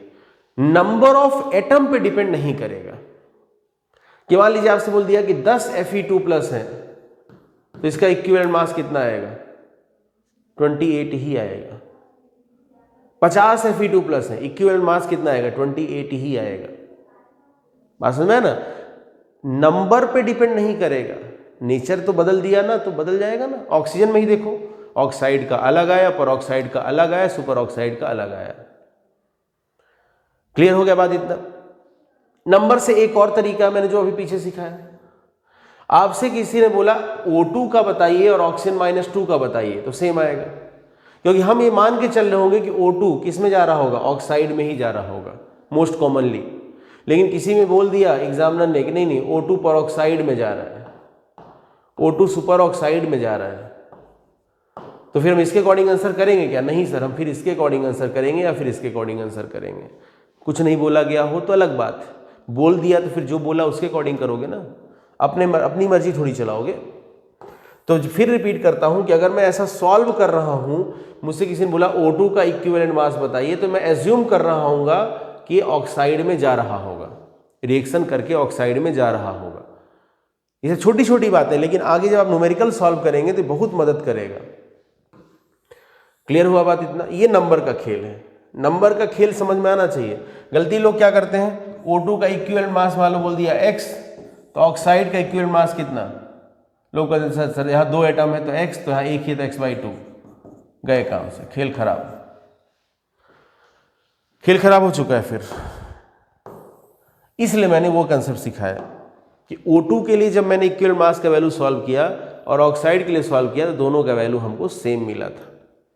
लेकिन इसका मतलब ये नहीं कि सब जगह सेम ठोकते जाओ, क्वेश्चन को प्रॉपरली समझो, उसको अंडरस्टैंड करो, बोलता क्या है, जो बोलेगा उसके अकॉर्डिंग चलोगे ना, अपनी मर्जी थोड़ी चलानी है ना, रट के थोड़ी जाना है वहां पर कंसेप्ट। ठीक है, चलिए आगे पढ़ते हैं। ये हो गया यहां पर एक इंपॉर्टेंट बात। अब समझिएगा एक और बात, जैसे मैं इसी बात को और एक तरीके से समझा देता हूं। जैसे मान लीजिए कि हमने जो वही मैंने बताया वही बात फिर बोलता हूं, O2 लिया, किसी रिएक्शन में ऑक्साइड में जाएगा तो यहां पे क्या करेंगे, वैलेंसी फेट 4 आएगा, 32/4 लिखेंगे, 8 ग्राम आ गया। और ऑक्साइड के लिए सॉल्व करना था तो हमने ऐसे लिख लिया, चार्ज मास कितना 16 और चार्ज कितना 2, तो 8 ग्राम आ गया। मोलर मास तो सीधा सीधा कितने एटम है एक मॉलिक्यूल के अंदर उस पर डिपेंड करेगा, उसके हिसाब से मोलर मास सॉल्व करेंगे। अब जैसे इस क्वेश्चन को हमने सॉल्व किया, अभी हमने जो क्वेश्चन सॉल्व किया Fe का, इसमें क्या क्वेश्चन क्या पूछा, equivalent mass of Fe2+ and Fe3+। लेकिन मान लीजिए क्वेश्चन ऐसा बोल दिया, क्वेश्चन पे बहुत कुछ निर्भर करता है। आपसे एग्जामिनर ने बोल दिया equivalent mass of Fe2+ in the given reaction,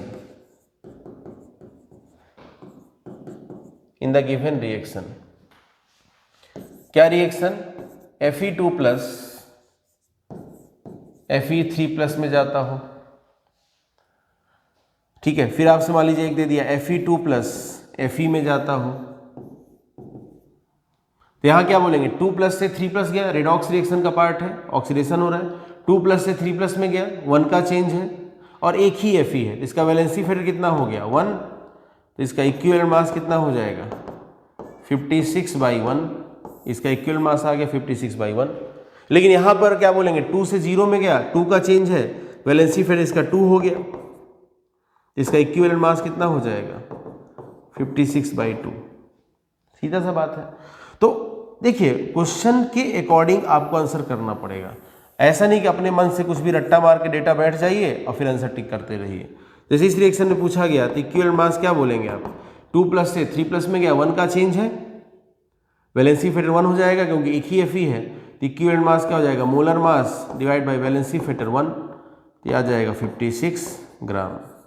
लेकिन वहीं पीछे वाले क्वेश्चन में सीधा Fe2+ पूछा था, Fe3+ पूछा था, कोई रिएक्शन तो दिया नहीं था, तो आप इसको एक सिंपल आयन की तरह ट्रीट करेंगे। और मैंने आपको पहले एक कहानी बताई है, वो कहानी आपको ध्यान होनी चाहिए। जैसे मैंने यहाँ पे पीछे वैलेंसी फेटर के अलग अलग केसेस लिखे,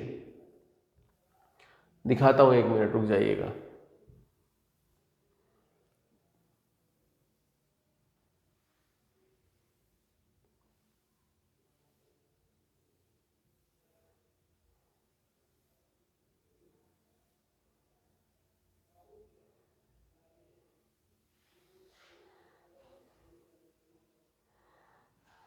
ठीक है, मैंने अलग अलग केसेस लिखे वैलेंसी फेटर के, कि valency factor of acid is equal to number of replaceable H+, valency factor of base is equal to number of replaceable OH-, valency factor of ion is equal to charge, valency factor of salt is equal to total positive charge और total negative charge, valency factor of reduction oxidation is equal to change in oxidation number per molecule. ये मैंने कहानी लिखी, ये पहले की कहानी है, नई कहानी कुछ भी नहीं है।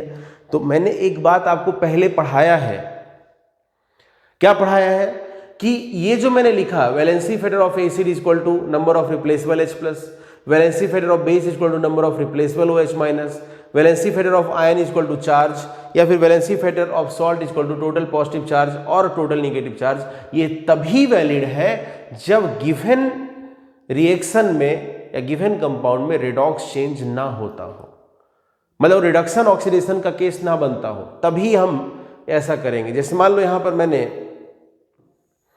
Fe2+ के लिए सॉल्व किया, अभी सॉल्व किया, ठीक है ना, तो मैंने Fe2+ के लिए डायरेक्टली चार्ज का वैल्यू 2 लेकर के सॉल्व कर दिया, क्योंकि मैं एज्यूम करके चल रहा हूं वहां कोई रिडक्शन ऑक्सीडेशन नहीं हो रहा है, क्योंकि एग्जामिनर ने कोई रिएक्शन दिया नहीं।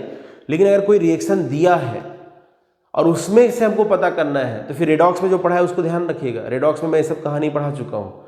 अगर वो रेडॉक्स चेंज में गया तब तो हम क्या देखेंगे, change in oxidation number per molecule देखेंगे। एक यूनिट से कितना ऑक्सीडेशन नंबर में चेंज हुआ, वो उसका वैलेंसी फैक्टर हो जाएगा, ना कि उसका चार्ज।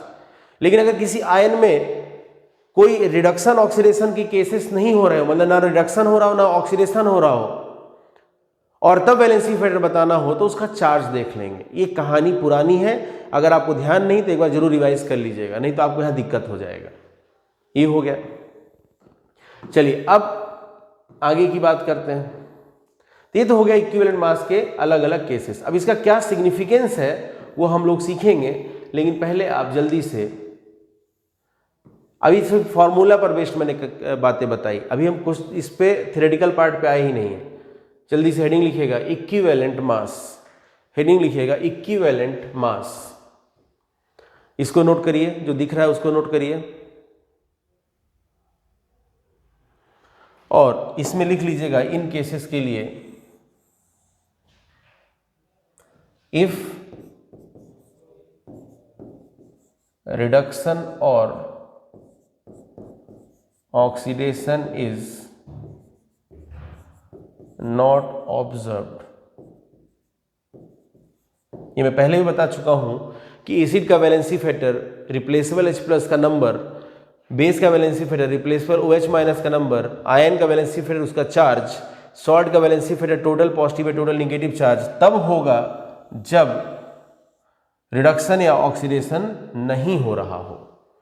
चलिए इसको नोट करिए जल्दी से।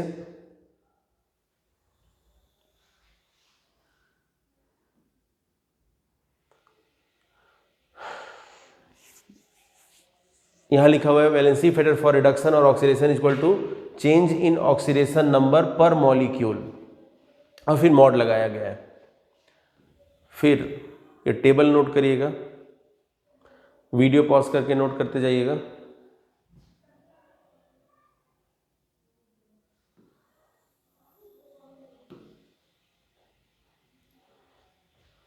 इसको नोट करिए।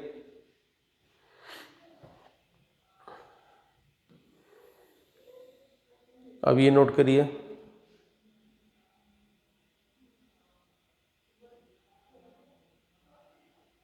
वीडियो पॉज करके नोट करते जाइएगा।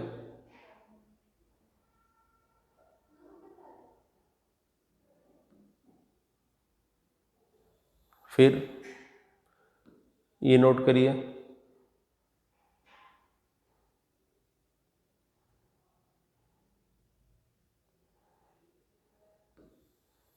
उसके बाद ये नोट करिए,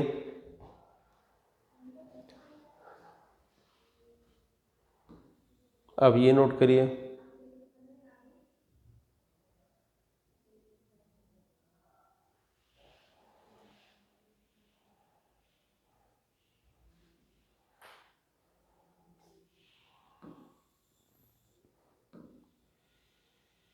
इसके बाद ये नोट करिए। वीडियो पॉज करके नोट करते जाइएगा।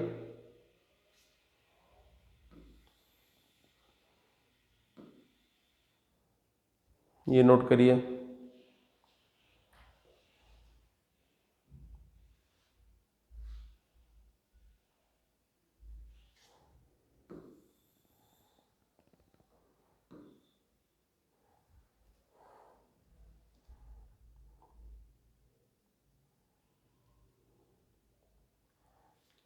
और अब इसको नोट कर लीजिए।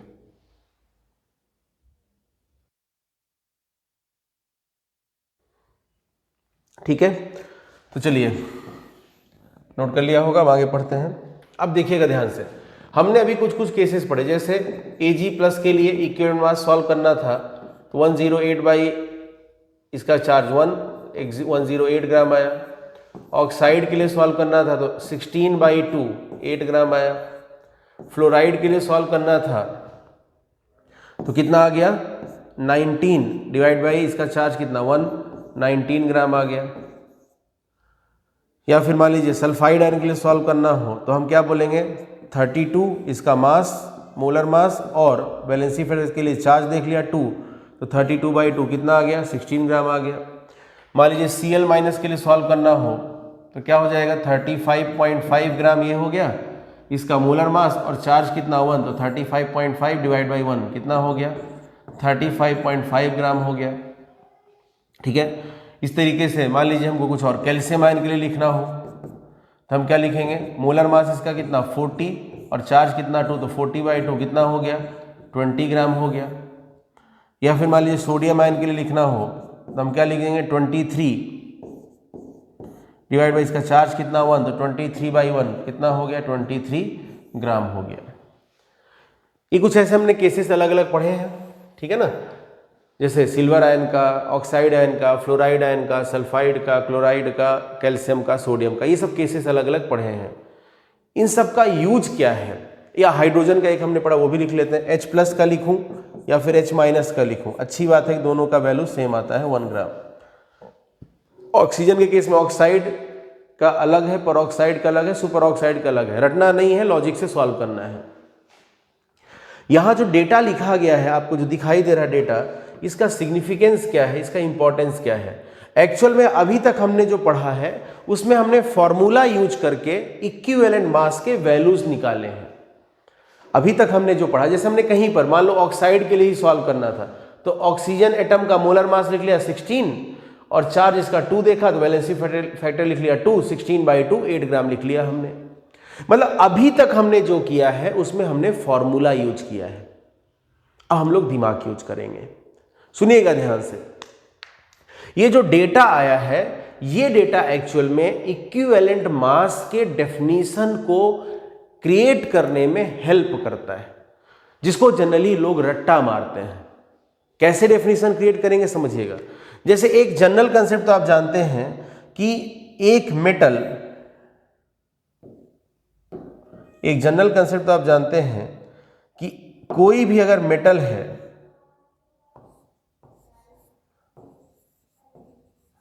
तो वो नॉन मेटल के साथ रिएक्शन करके आयनिक कंपाउंड बनाने की टेंडेंसी रखता है। ऐसा हमेशा ट्रू नहीं होता, बट मोस्टली ऐसा ही होता है। मैं ये बोल रहा हूं ऐसा हमेशा हो जरूरी नहीं है, ऐसा ऑलवेज की कंडीशन नहीं है, बट इन जनरल एक मेटल नॉन मेटल से रिएक्शन करके आयनिक कंपाउंड का फॉर्मेशन करता है। जैसे मान लो मैंने सोडियम मेटल ले लिया, क्लोरीन के साथ इसका रिएक्शन कराया तो यहां पर सोडियम क्लोराइड बनेगा। सोडियम क्लोराइड में Na के ऊपर प्लस है, Cl के ऊपर माइनस है, ये एक आयनिक कंपाउंड हो गया। तो मैंने यहां पर सिंपल सी बात क्या बोली कि जनरल टेंडेंसी क्या है कि एक मेटल नॉन मेटल के साथ रिएक्शन करके जनरली आयनिक कंपाउंड्स का फॉर्मेशन करता है। अब इसी बात से, इसी इंफॉर्मेशन से हम लोग डेफिनेशन क्रिएट कर सकते हैं। देखिए डेफिनेशन रटना नहीं चाहिए, डेफिनेशन क्रिएट करना आना चाहिए। जो बच्चे डेफिनेशन खुद से क्रिएट कर सकते हैं वो बच्चे रटते नहीं हैं और वही बच्चे सफल भी होते हैं। ठीक है, रटने से हम लंबे समय तक नहीं चल सकते, कंसेप्ट से हम लंबे समय तक चल सकते हैं क्योंकि कंसेप्ट ज़्यादा दिनों तक याद रहता है और गलतियां कम होती हैं। रट्टा मारने पे पहली बात तो कन्फ्यूजन बहुत होता है, क्या पढ़ाया था, ऐसे बहुत से लोग दिमाग लगाते हैं उस पेज पे क्या लिखा था, सोचते रहते हैं क्या जरूरत है। रटने से क्या होता है कि हम बार बार भूलते हैं चीज़ों को, और सबसे बड़ी बात है जब कंसेप्ट बिल्डअप नहीं होगा तो क्वेश्चन का अप्रोच आपको नहीं आएगा। बोर्ड का एग्जाम तो है नहीं कि चलो लिख के काम चल जाएगा, यहाँ तो आपको न्यूमेरिकल अप्रोच आनी चाहिए ना। न्यूमेरिकल अप्रोच के लिए कंसेप्ट होना जरूरी है, इसलिए मैं बोलता हूँ रटना नहीं है। चलिए समझिएगा ध्यान से, हम डेफिनेशन क्रिएट करेंगे। हम यहाँ पर क्या होगा, मान लीजिए कि मेरे पास एक अननोन मेटल है M, मुझे इसका इक्विवेलेंट मास फाइंड आउट करना है। मेरे पास एक अननोन मेटल है M, मुझे इसका इक्विवेलेंट मास पता करना है। तो मैं क्या करूंगा, मैं इस मेटल का रिएक्शन किसी नॉन मेटल के साथ करा दूंगा, जैसे फ्लोरीन के साथ, जैसे क्लोरीन के साथ, जैसे ऑक्सीजन के साथ, जैसे हाइड्रोजन के साथ, जैसे नाइट्रोजन के साथ, किसी एक के साथ कराऊंगा। मैं डेफिनेशन के लिए बहुत सारे एग्जांपल ले रहा हूं, ठीक है ना। अब मैं क्या किया, एक मेटल ले लिया, एक अननोन मेटल है, इसका मुझे इक्विवेलेंट मास पता करना है, तो मैंने क्या किया, इस मेटल का रिएक्शन किसी नॉन मेटल के साथ कराया। मान लो fluorine, chlorine, oxygen, hydrogen, nitrogen अलग अलग है, ठीक है ना। मेटल का रिएक्शन फ्लोरीन से कराया, या फिर मेटल का रिएक्शन क्लोरीन से कराया, या फिर मेटल का रिएक्शन ऑक्सीजन से कराया, या फिर आप आगे समझ सकते हैं मैं क्या बोलना चाहता हूं। और अब मैं एक डेफिनेशन क्रिएट करूंगा और उसके बेसिस पर बता दूंगा कि इस मेटल का इक्विवेलेंट मास क्या होना चाहिए। कैसे क्रिएट करूंगा ध्यान समझिएगा। मैं फ्लोरीन का इक्विवेलेंट मास निकालूंगा, तो मैं एज्यूम करके चल रहा हूँ कि फ्लोरीन आगे F माइनस में जा रहा होगा। फ्लोरीन जब रिएक्शन करेगा तो फ्लोराइड में जाएगा, तो मैं क्या बोलूंगा F माइनस का इक्विवेलेंट मास निकाल लीजिए। तो कितना हो जाएगा F माइनस का इक्विवेलेंट मास? 19 इसका मोलर मास है और चार्ज इसका 1 है। 19/1 19 ग्राम है। एक्चुअल में डायरेक्ट कहानी ये नहीं है, डायरेक्ट कहानी तो रेडॉक्स रिएक्शन की है। क्या बोलना चाहिए डायरेक्टली, भैया F2 है, यहां इसका ऑक्सीडेशन नंबर कितना है 0 से किस में गया -1 में गया, 0 से -1 में गया तो 1 का चेंज, 0 से -1 में गया 1 का चेंज। यहां पर 2 फ्लोरीन एटम है तो टोटल चेंज 2 का हुआ, तो F2 का वैलेंसी फैक्टर हो गया 2। यहां पर इसका वैलेंसी फैक्टर हो गया 2, इसका मोलर मास निकालेंगे तो F2 का मोलर मास कितना आ जाएगा 38 / 2, वैलेंसी फैक्टर 2 से डिवाइड कर दिया, कितना है 19 ग्राम आया। बट हम थोड़ा सा यहाँ पे शॉर्टकट मार रहे हैं, क्योंकि हमें ये पता है कि F2 का जो इक्विवेलेंट मास आएगा वो F माइनस का आने वाला है। कॉमन केस है इसलिए, कुछ और अनकॉमन केस होता F2 में नहीं आएगा, फ्लोरीन में अनकॉमन केस ऑक्सीजन वगैरह में आ सकता है, तो फिर हमको उसके अकॉर्डिंग सॉल्व करना पड़ेगा, ठीक है ना। तो हमने क्या देखा, F2 का इक्विवेलेंट मास कितना है 19 ग्राम। मैंने आपसे पीछे क्या बोला, F2 का बोले या F माइनस का बोले, सेम आंसर कर दीजिएगा। क्लियर हुआ? चलिए, तो हमने यहाँ पर क्या देखा, ध्यान से अब फिर वही बात लिखता हूँ। हमने क्या देखा, मुझे F2 का इक्विवेलेंट मास भूल गया, थोड़ी देर के लिए समझिए, मुझे F2 का इक्विवेलेंट मास याद नहीं है, तो मैं क्या करूँगा, दो तरीका, मैं इसके एक्चुअल अप्रोच पे जाऊँगा। तो एक्चुअल अप्रोच में क्या होगा, जो F2 है, एक्चुअल अप्रोच में क्या होगा, F2 F माइनस में जाएगा, तब बोलेंगे 0 से -1 में गया 1 का चेंज, लेकिन यहाँ 2 फ्लोरीन एटम है जिसका वैलेंसी फैक्टर हो गया 2, इसका इक्विवेलेंट मास कितना हो जाएगा, मोलर मास कितना 38 और वैलेंसी फैक्टर कितना 2, तो 38/2 19 ग्राम। या मैं डायरेक्टली F माइनस का निकाल लेता तो भी 19 ग्राम ही आता, तो थोड़ा सा शॉर्टकट मार रहे हैं एक्चुअल में। तो मैंने F2 का इक्विवेलेंट मास निकाल लिया 19 ग्राम। तो मैं यहाँ पर क्या बोलूँगा, डेफिनेशन क्रिएट करूँगा, इक्विवेलेंट मास पहले लिख लेता हूँ।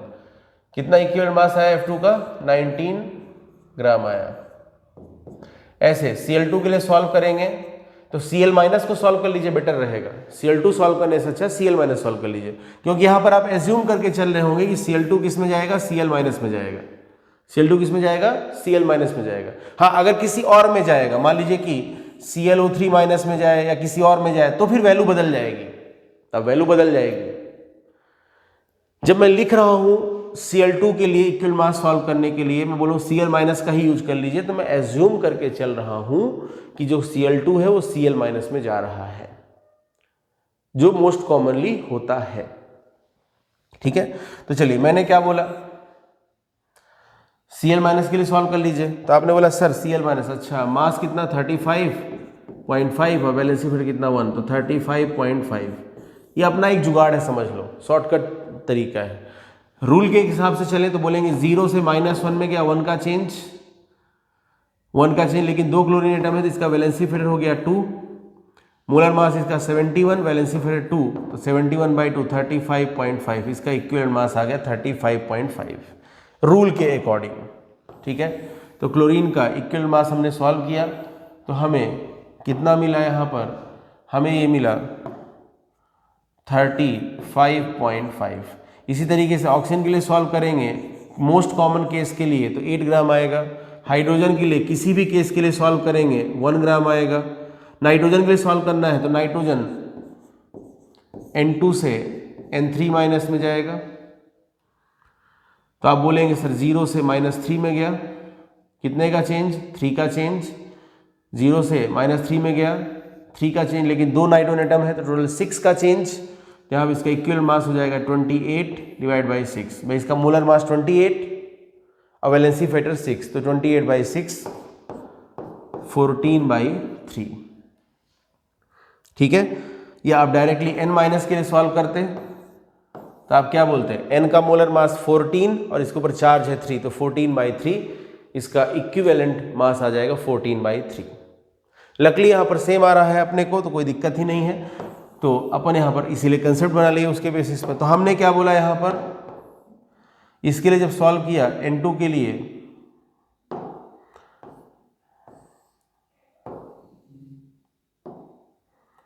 n2 के लिए हमने सॉल्व किया तो कितना आया 14/3 ग्राम। अब इसके बेसिस पे हम डेफिनेशन क्रिएट कर लेंगे। क्या डेफिनेशन क्रिएट करेंगे, देखिए जनरली क्या होता है, लोग ये डेटा रट्टा मारते हैं। मैं बोलता हूँ रट्टा मत मारो, कंसेप्ट लगाओ। हम क्या बोलेंगे, मेटल का वो मास जो 19 ग्राम फ्लोरीन के साथ रिएक्शन करे, ध्यान समझिएगा, मेटल का वो मास जो 19 ग्राम फ्लोरीन के साथ रिएक्शन करे वो उसका इक्विवेलेंट मास होगा। या नया डेफिनेशन, मेटल का वो मास जो क्लोरीन के 35.5 ग्राम के साथ रिएक्शन करे वो इसका इक्विवेलेंट मास होगा। मेटल का वो मास जो 8 ग्राम ऑक्सीजन के साथ रिएक्शन करे वो उस मेटल का इक्विवेलेंट मास होगा। मेटल का वो मास जो हाइड्रोजन के 1 ग्राम के साथ रिएक्शन करे वो उस मेटल का इक्विवेलेंट मास होगा।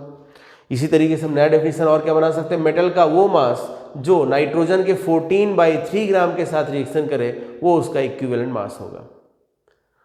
तो डेफिनेशन हमारे पास क्या हो गया, mass of metal which reacts with 19 gram of fluorine और 35.5 ग्राम ऑफ क्लोरीन और 8 ग्राम ऑफ ऑक्सीजन और 1 ग्राम ऑफ हाइड्रोजन और 14/3 gram of nitrogen is the equivalent mass of metal.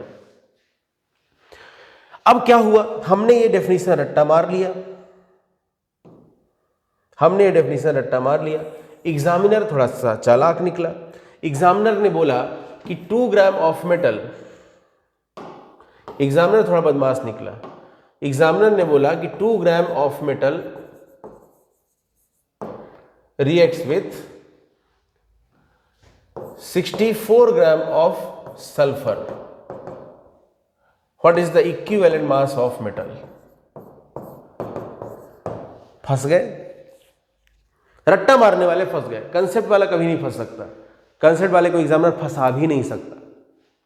रट्टा मारने वाले तो फंस गए, क्योंकि उन्होंने मान लो इतना ही रट्टा मारा हो तो, मतलब बताने का पर्पज क्या है कि आपने जितना रट्टा मारा, आपने fluorine, chlorine, oxygen, hydrogen, nitrogen रट्टा मारा, एग्जामिनर ने सल्फर दे दिया। नहीं सर हम सल्फर का भी रट्टा मार के चले जाएंगे, ठीक है, आपने फ्लोरीन, क्लोरीन, चलिए आगे बोलता हूं, fluorine, chlorine, oxygen, hydrogen, nitrogen, sulphur, इसके लिए भी आपने रट्टा मार लिया। एग्जामिनर ने क्वेश्चन दे दिया, एलिमेंट का कमी थोड़ी है, 118 एलिमेंट है और सबका ऑक्सीडेशन नंबर अलग अलग भी है। एग्जामिनर ने बोल दिया कि एक मेटल है जिसका 3 ग्राम फॉस्फोरस के 62 ग्राम के साथ रिएक्शन कर रहा है। बताओ मेटल का इक्विवेलेंट मास कितना है। फॉस्फोरस के लिए आप रट्टा मार के नहीं गए थे, सर हम उसका भी रट्टा मार लेंगे तो कोई और पॉसिबिलिटी आ जाएगी। ठीक है, मान लीजिए एग्जामिनर बोल दिया मेटल ने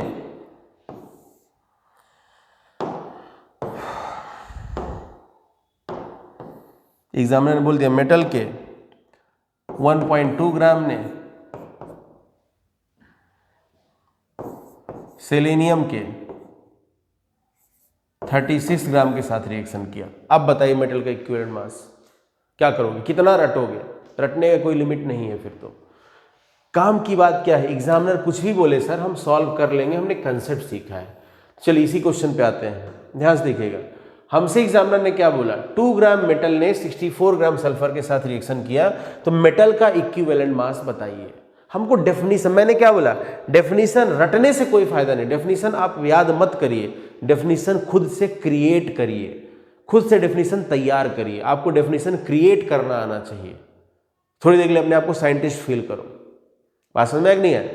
तो आप क्या करेंगे, यहां पर आप बोलेंगे अच्छा 64 ग्राम सल्फर है, 64 ग्राम सल्फर है ना, कोई बात नहीं, मैं पहले सल्फर की कहानी बना लेता हूं। सल्फर कैसे एग्जिस्ट करता है,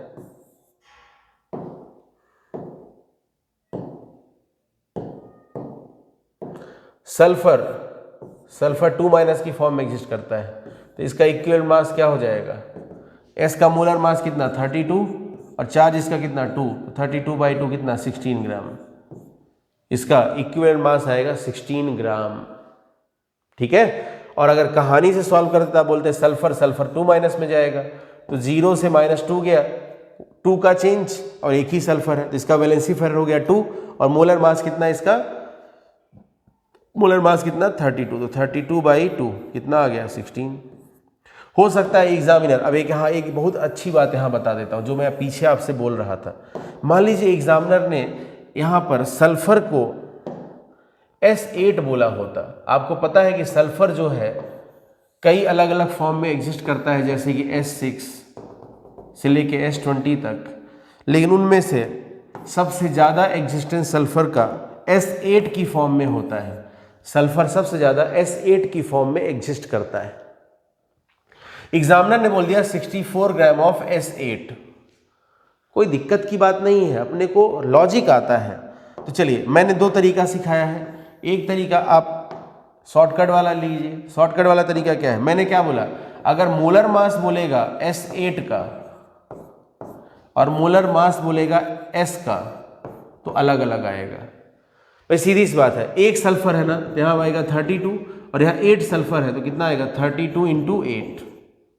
मोलर मास अलग अलग आएगा, लेकिन इक्विवेलेंट मास दोनों में सेम आएगा। चलिए उसी बात को प्रूफ कर लेते हैं। मैं क्या करूंगा, ऐसा करता हूं, मैं सोचूंगा यार सल्फर कैसे एग्जिस्ट करता है, तो आप बोलेंगे सर सल्फर 2- की फॉर्म में एग्जिस्ट करता है, तो इसका इक्विवेलेंट मास ऐसा निकाल लो। भाई किसी कंपाउंड में एग्जिस्ट मतलब यहाँ पर बात हो रहा है कि कंपाउंड के अंदर, मतलब मेटल जब सल्फर से रिएक्शन करेगा तब सल्फर कैसे रहेगा, तो आंसर है सल्फर 2- की फॉर्म में रहेगा। ठीक है ना, मैं नॉर्मल सल्फर की बात नहीं करूँ, नेचुरली सल्फर तो S8 की फॉर्म में एग्जिस्ट करता है।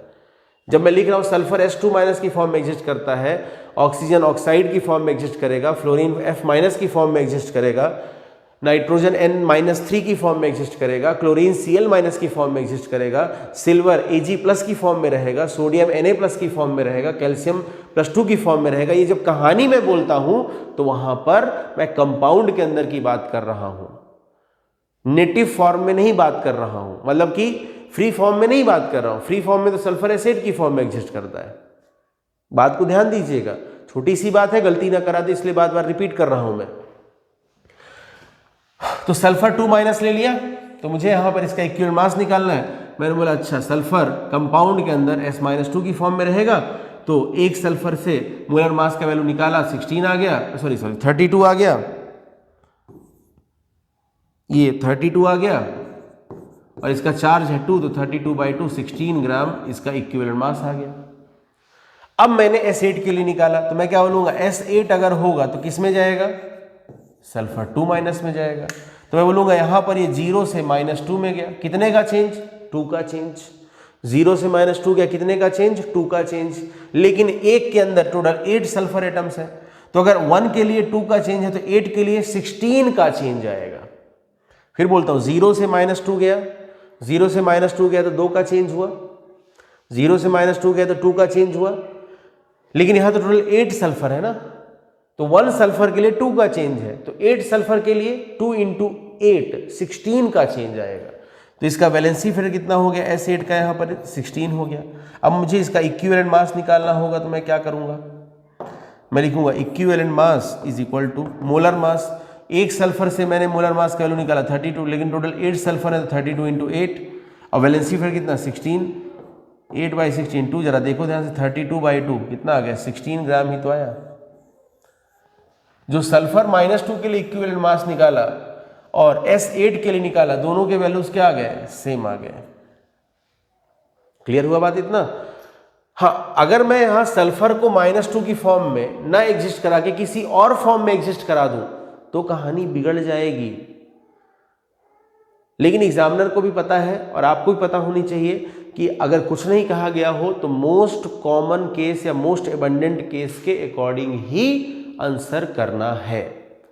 और मोस्ट कॉमनली कंपाउंड के अंदर सल्फर 2- की फॉर्म में ही एग्जिस्ट करेगा। ठीक है, तो चलिए फिर से वही बात रिपीट करते हैं। एग्जामिनर हमको डराने का कितना भी प्रयास कर ले, अगर हमने कंसेप्ट सीखा है तो हमको कोई तकलीफ नहीं होगी। तो मैं क्वेश्चन को फिर से सॉल्व करता हूं। आपको दिया गया क्वेश्चन कुछ ऐसा है कि 2 gram of metal reacts with 64 gram of S8, S बोले S8 बोले सल्फर बोले फर्क नहीं पड़ता, तो इक्विवेलेंट मास ऑफ मेटल बताइए। आपको फॉर्मूला नहीं याद है, आपको डेफिनेशन नहीं याद है, कोई दिक्कत नहीं है। मैंने बोला डेफिनेशन रटना नहीं है, डेफिनेशन क्रिएट करना है। तो हम बोलेंगे अच्छा कंपाउंड के अंदर जाएगा तो सल्फर 2- की फॉर्म में रहेगा, इसका इक्विवेलेंट मास निकाल लेते हैं। सल्फर का मोलर मास 32, एक ही सल्फर है ना, तो 32 और वैलेंसी फिर कितना 2, तो 32/2 16 ग्राम। हम डेफिनेशन क्रिएट करेंगे कि 16 ग्राम सल्फर के साथ कितना 16 ग्राम सल्फर के साथ, यहां मैं थोड़ा डेटा चेंज करता हूं ताकि थोड़ा रियल सा डेटा लगे। यहां मैं लिख देता हूं 6.4 ग्राम, चलेगा, उससे कोई फर्क नहीं पड़ता, बट कंसेप्ट सिखाना है और साथ में थोड़ा डेटा में रियलिटी भी दिखे। तो मैं बोल देता हूं यहां पर 16 ग्राम, मैं डेफिनेशन क्रिएट कर रहा हूं, मैं बोलूंगा 16 ग्राम सल्फर के साथ जितना मेटल का ग्राम होगा रिएक्शन करेगा वही उसका इक्विवेलेंट मास हो जाएगा। तो मैं बोलूंगा 6.4 ग्राम सल्फर के साथ मेटल का कितना ग्राम रिएक्शन किया, 2 ग्राम। मैं बोलूंगा कि 6.4 ग्राम, मैंने यहाँ पे डेटा चेंज किया, ध्यान दे कीजिएगा, 6.4 लिखा है मैंने, ठीक है, मैंने यहाँ पर 6.4 ग्राम लिख दिया है। तो मैं बोलूंगा 6.4 ग्राम सल्फर के साथ मेटल का 2 ग्राम रिएक्शन किया, तो 1 ग्राम सल्फर के साथ 2 divide by 6.4 gram metal reaction करेगा। लेकिन इक्विवेलेंट मास का डेफिनेशन जो तैयार किया है वो कहता है कि 16 ग्राम सल्फर के साथ 16 ग्राम सल्फर के साथ जितना मेटल रिएक्ट करेगा वो उसका इक्विवेलेंट मास होगा। तो मैं यहां पर कितने ग्राम सल्फर के साथ मेटल को रिएक्शन कराना चाहूंगा, 16 ग्राम के साथ। तो मैं बोलूंगा अरे यार 6.4 ग्राम के साथ 2 ग्राम मेटल रिएक्शन किया, तो 1 ग्राम सल्फर के साथ 2/6.4 ग्राम मेटल रिएक्शन किया। तो डेफिनेशन चाहिए 16 ग्राम के अकॉर्डिंग, तो मैं बोलूंगा 16 ग्राम सल्फर के साथ कितना मेटल रिएक्शन करेगा, 2/6.4 मल्टीप्लाइड बाई 16, इतना ग्राम मेटल रिएक्शन करेगा। अब इसको सॉल्व कर लीजिए, 64 यहाँ पर है, इसको हटा देते हैं तो ऊपर आ जाएगा 10 हो जाएगा, ये 4 हो जाएगा, ये 2 हो जाएगा, ये 5 हो गया, इक्विवेलेंट मास मेटल का आ गया।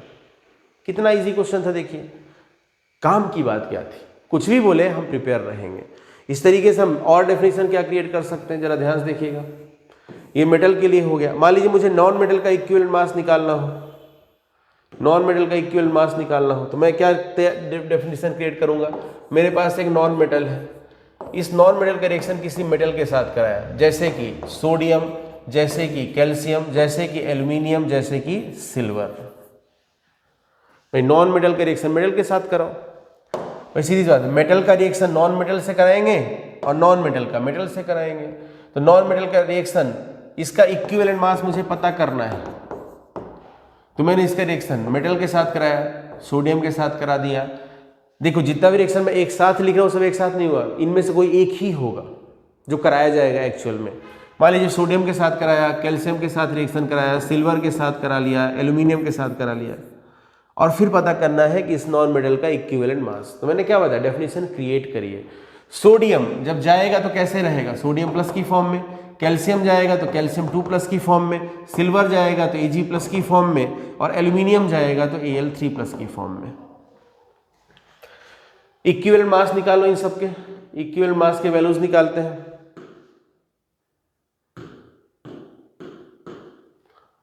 इन सब का इक्विवेलेंट मास निकालते हैं। तो मैं बोलूंगा 23/1 इसका इक्विवेलेंट मास 23, 40/2 20, इसका 108/1 108, यहाँ 27/3 9 ग्राम। डेफिनेशन तैयार। क्या बोलेगा, सोडियम के लिए इक्विवेलेंट मास कितना है, 23 आया, तो आप बोलेंगे नॉन मेटल का वो मास जो 23 ग्राम सोडियम के साथ रिएक्शन करेगा वो उस नॉन मेटल का इक्विवेलेंट मास हो जाएगा। कैल्शियम के पॉइंट ऑफ व्यू से बोलेंगे तो कैल्शियम का इक्विवेलेंट मास आपने कितना निकाला, 20 ग्राम, तो आप बोलेंगे नॉन मेटल का वो मास जो 20 ग्राम कैल्शियम के साथ रिएक्शन करेगा वो उस नॉन मेटल का इक्विवेलेंट मास हो जाएगा। सिल्वर के पॉइंट ऑफ व्यू से निकालेंगे तो कितना आया था, 108, तो आप बोलेंगे नॉन मेटल का वो मास जो सिल्वर के 108 ग्राम के साथ रिएक्शन करे वो उस नॉन मेटल का इक्विवेलेंट मास हो जाएगा। एल्यूमिनियम के हिसाब से निकालेंगे तो आप क्या देखें, 9 ग्राम आया था ना, इक्विवेलेंट मास एल्यूमिनियम के लिए कितना है 9 ग्राम आया, तो आप बोलेंगे नॉन मेटल का वो मास जो एल्यूमिनियम के 9 ग्राम के साथ रिएक्शन करे उस नॉन मेटल का इक्विवेलेंट मास हो जाएगा। यहां भी वही कहानी, आपने सोडियम कैल्शियम सिल्वर और एल्यूमिनियम के लिए रट्टा मार लिया, एग्जामिनर ने आपको क्वेश्चन में दे दिया कि एक नॉन मेटल है, मान लो ए, इस नॉन मेटल ने मेटल के साथ रिएक्शन किया और मान लीजिए वो मेटल हो गया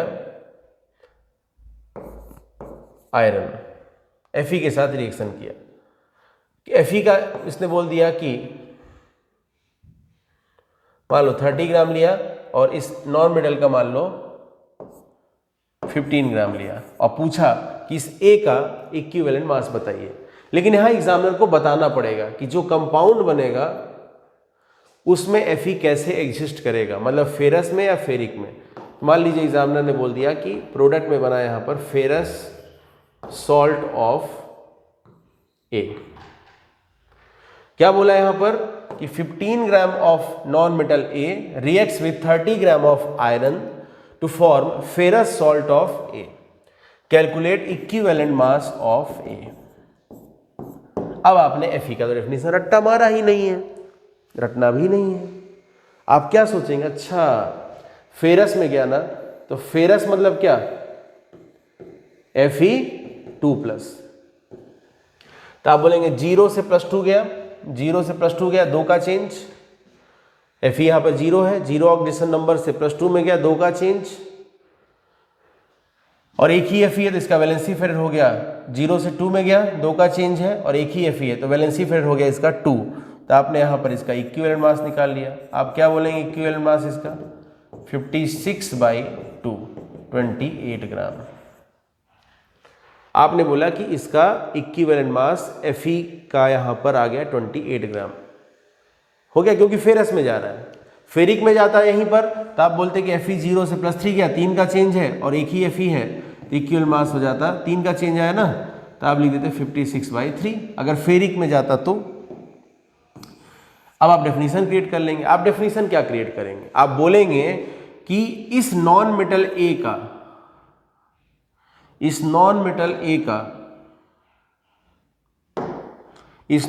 ए का वो मास जो 28 ग्राम आयरन के साथ रिएक्शन करेगा वही इस ए का इक्विवेलेंट मास हो जाएगा। तब आप क्या बोलेंगे कि यहां पर 30 ग्राम Fe 15 ग्राम के साथ रिएक्शन कर रहा है ए के साथ, तो 1 ग्राम Fe 15/30 ग्राम ए के साथ रिएक्शन करेगा। और हमने लिया कितना है, हमको कितना चाहिए 28 ग्राम के अकॉर्डिंग आंसर चाहिए, तो आप बोलेंगे फिर 28 ग्राम Fe 15/30 इंटू 28 इतने ग्राम ए के साथ रिएक्शन करेगा। यहाँ जो वैल्यू आएगा वही इसका इक्विवेलेंट मास हो जाएगा। तो कैलकुलेशन है, कैलकुलेशन में बहुत ज़्यादा अपने को टाइम वेस्ट नहीं करना, कंसेप्ट पे ध्यान देना है। पूरी कहानी का पर्पज क्या है, पर्पज ये है कि डेफिनेशन रटिएगा नहीं, डेफिनेशन क्रिएट करिएगा। चलिए अब जो हमने पढ़ा है उसको जल्दी से देख लेते हैं। तो हमने शायद नोट कर लिया ना, ये सब हम नोट कर चुके हैं, हमको डेफिनेशन। चलिए तो पॉइंट नोट करिएगा, पहले हेडिंग लिख लीजिएगा डेफिनेशंस ऑफ, हेडिंग लिख लीजिएगा definitions of equivalent mass, definitions of equivalent mass.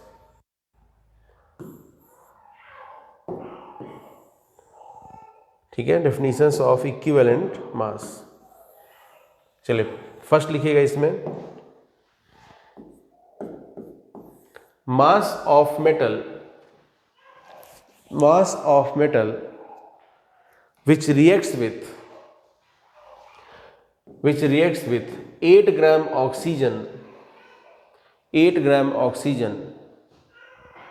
16 gram sulfur 35.5 gram chlorine 35.5 gram chlorine 19 gram fluorine 19 gram fluorine 1 gram hydrogen 1 gram hydrogen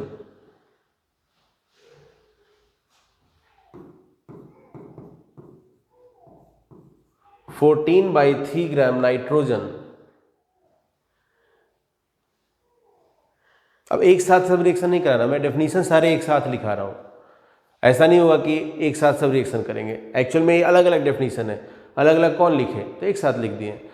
तो mass of metal which reacts with 8 gram of oxygen और 16 gram of sulphur और 35.5 gram of chlorine और 19 gram of fluorine और 1 gram of hydrogen और 14/3 gram of nitrogen, 1 gram of hydrogen और 14/3 gram of nitrogen is the equivalent mass of that metal, is the equivalent mass of that metal।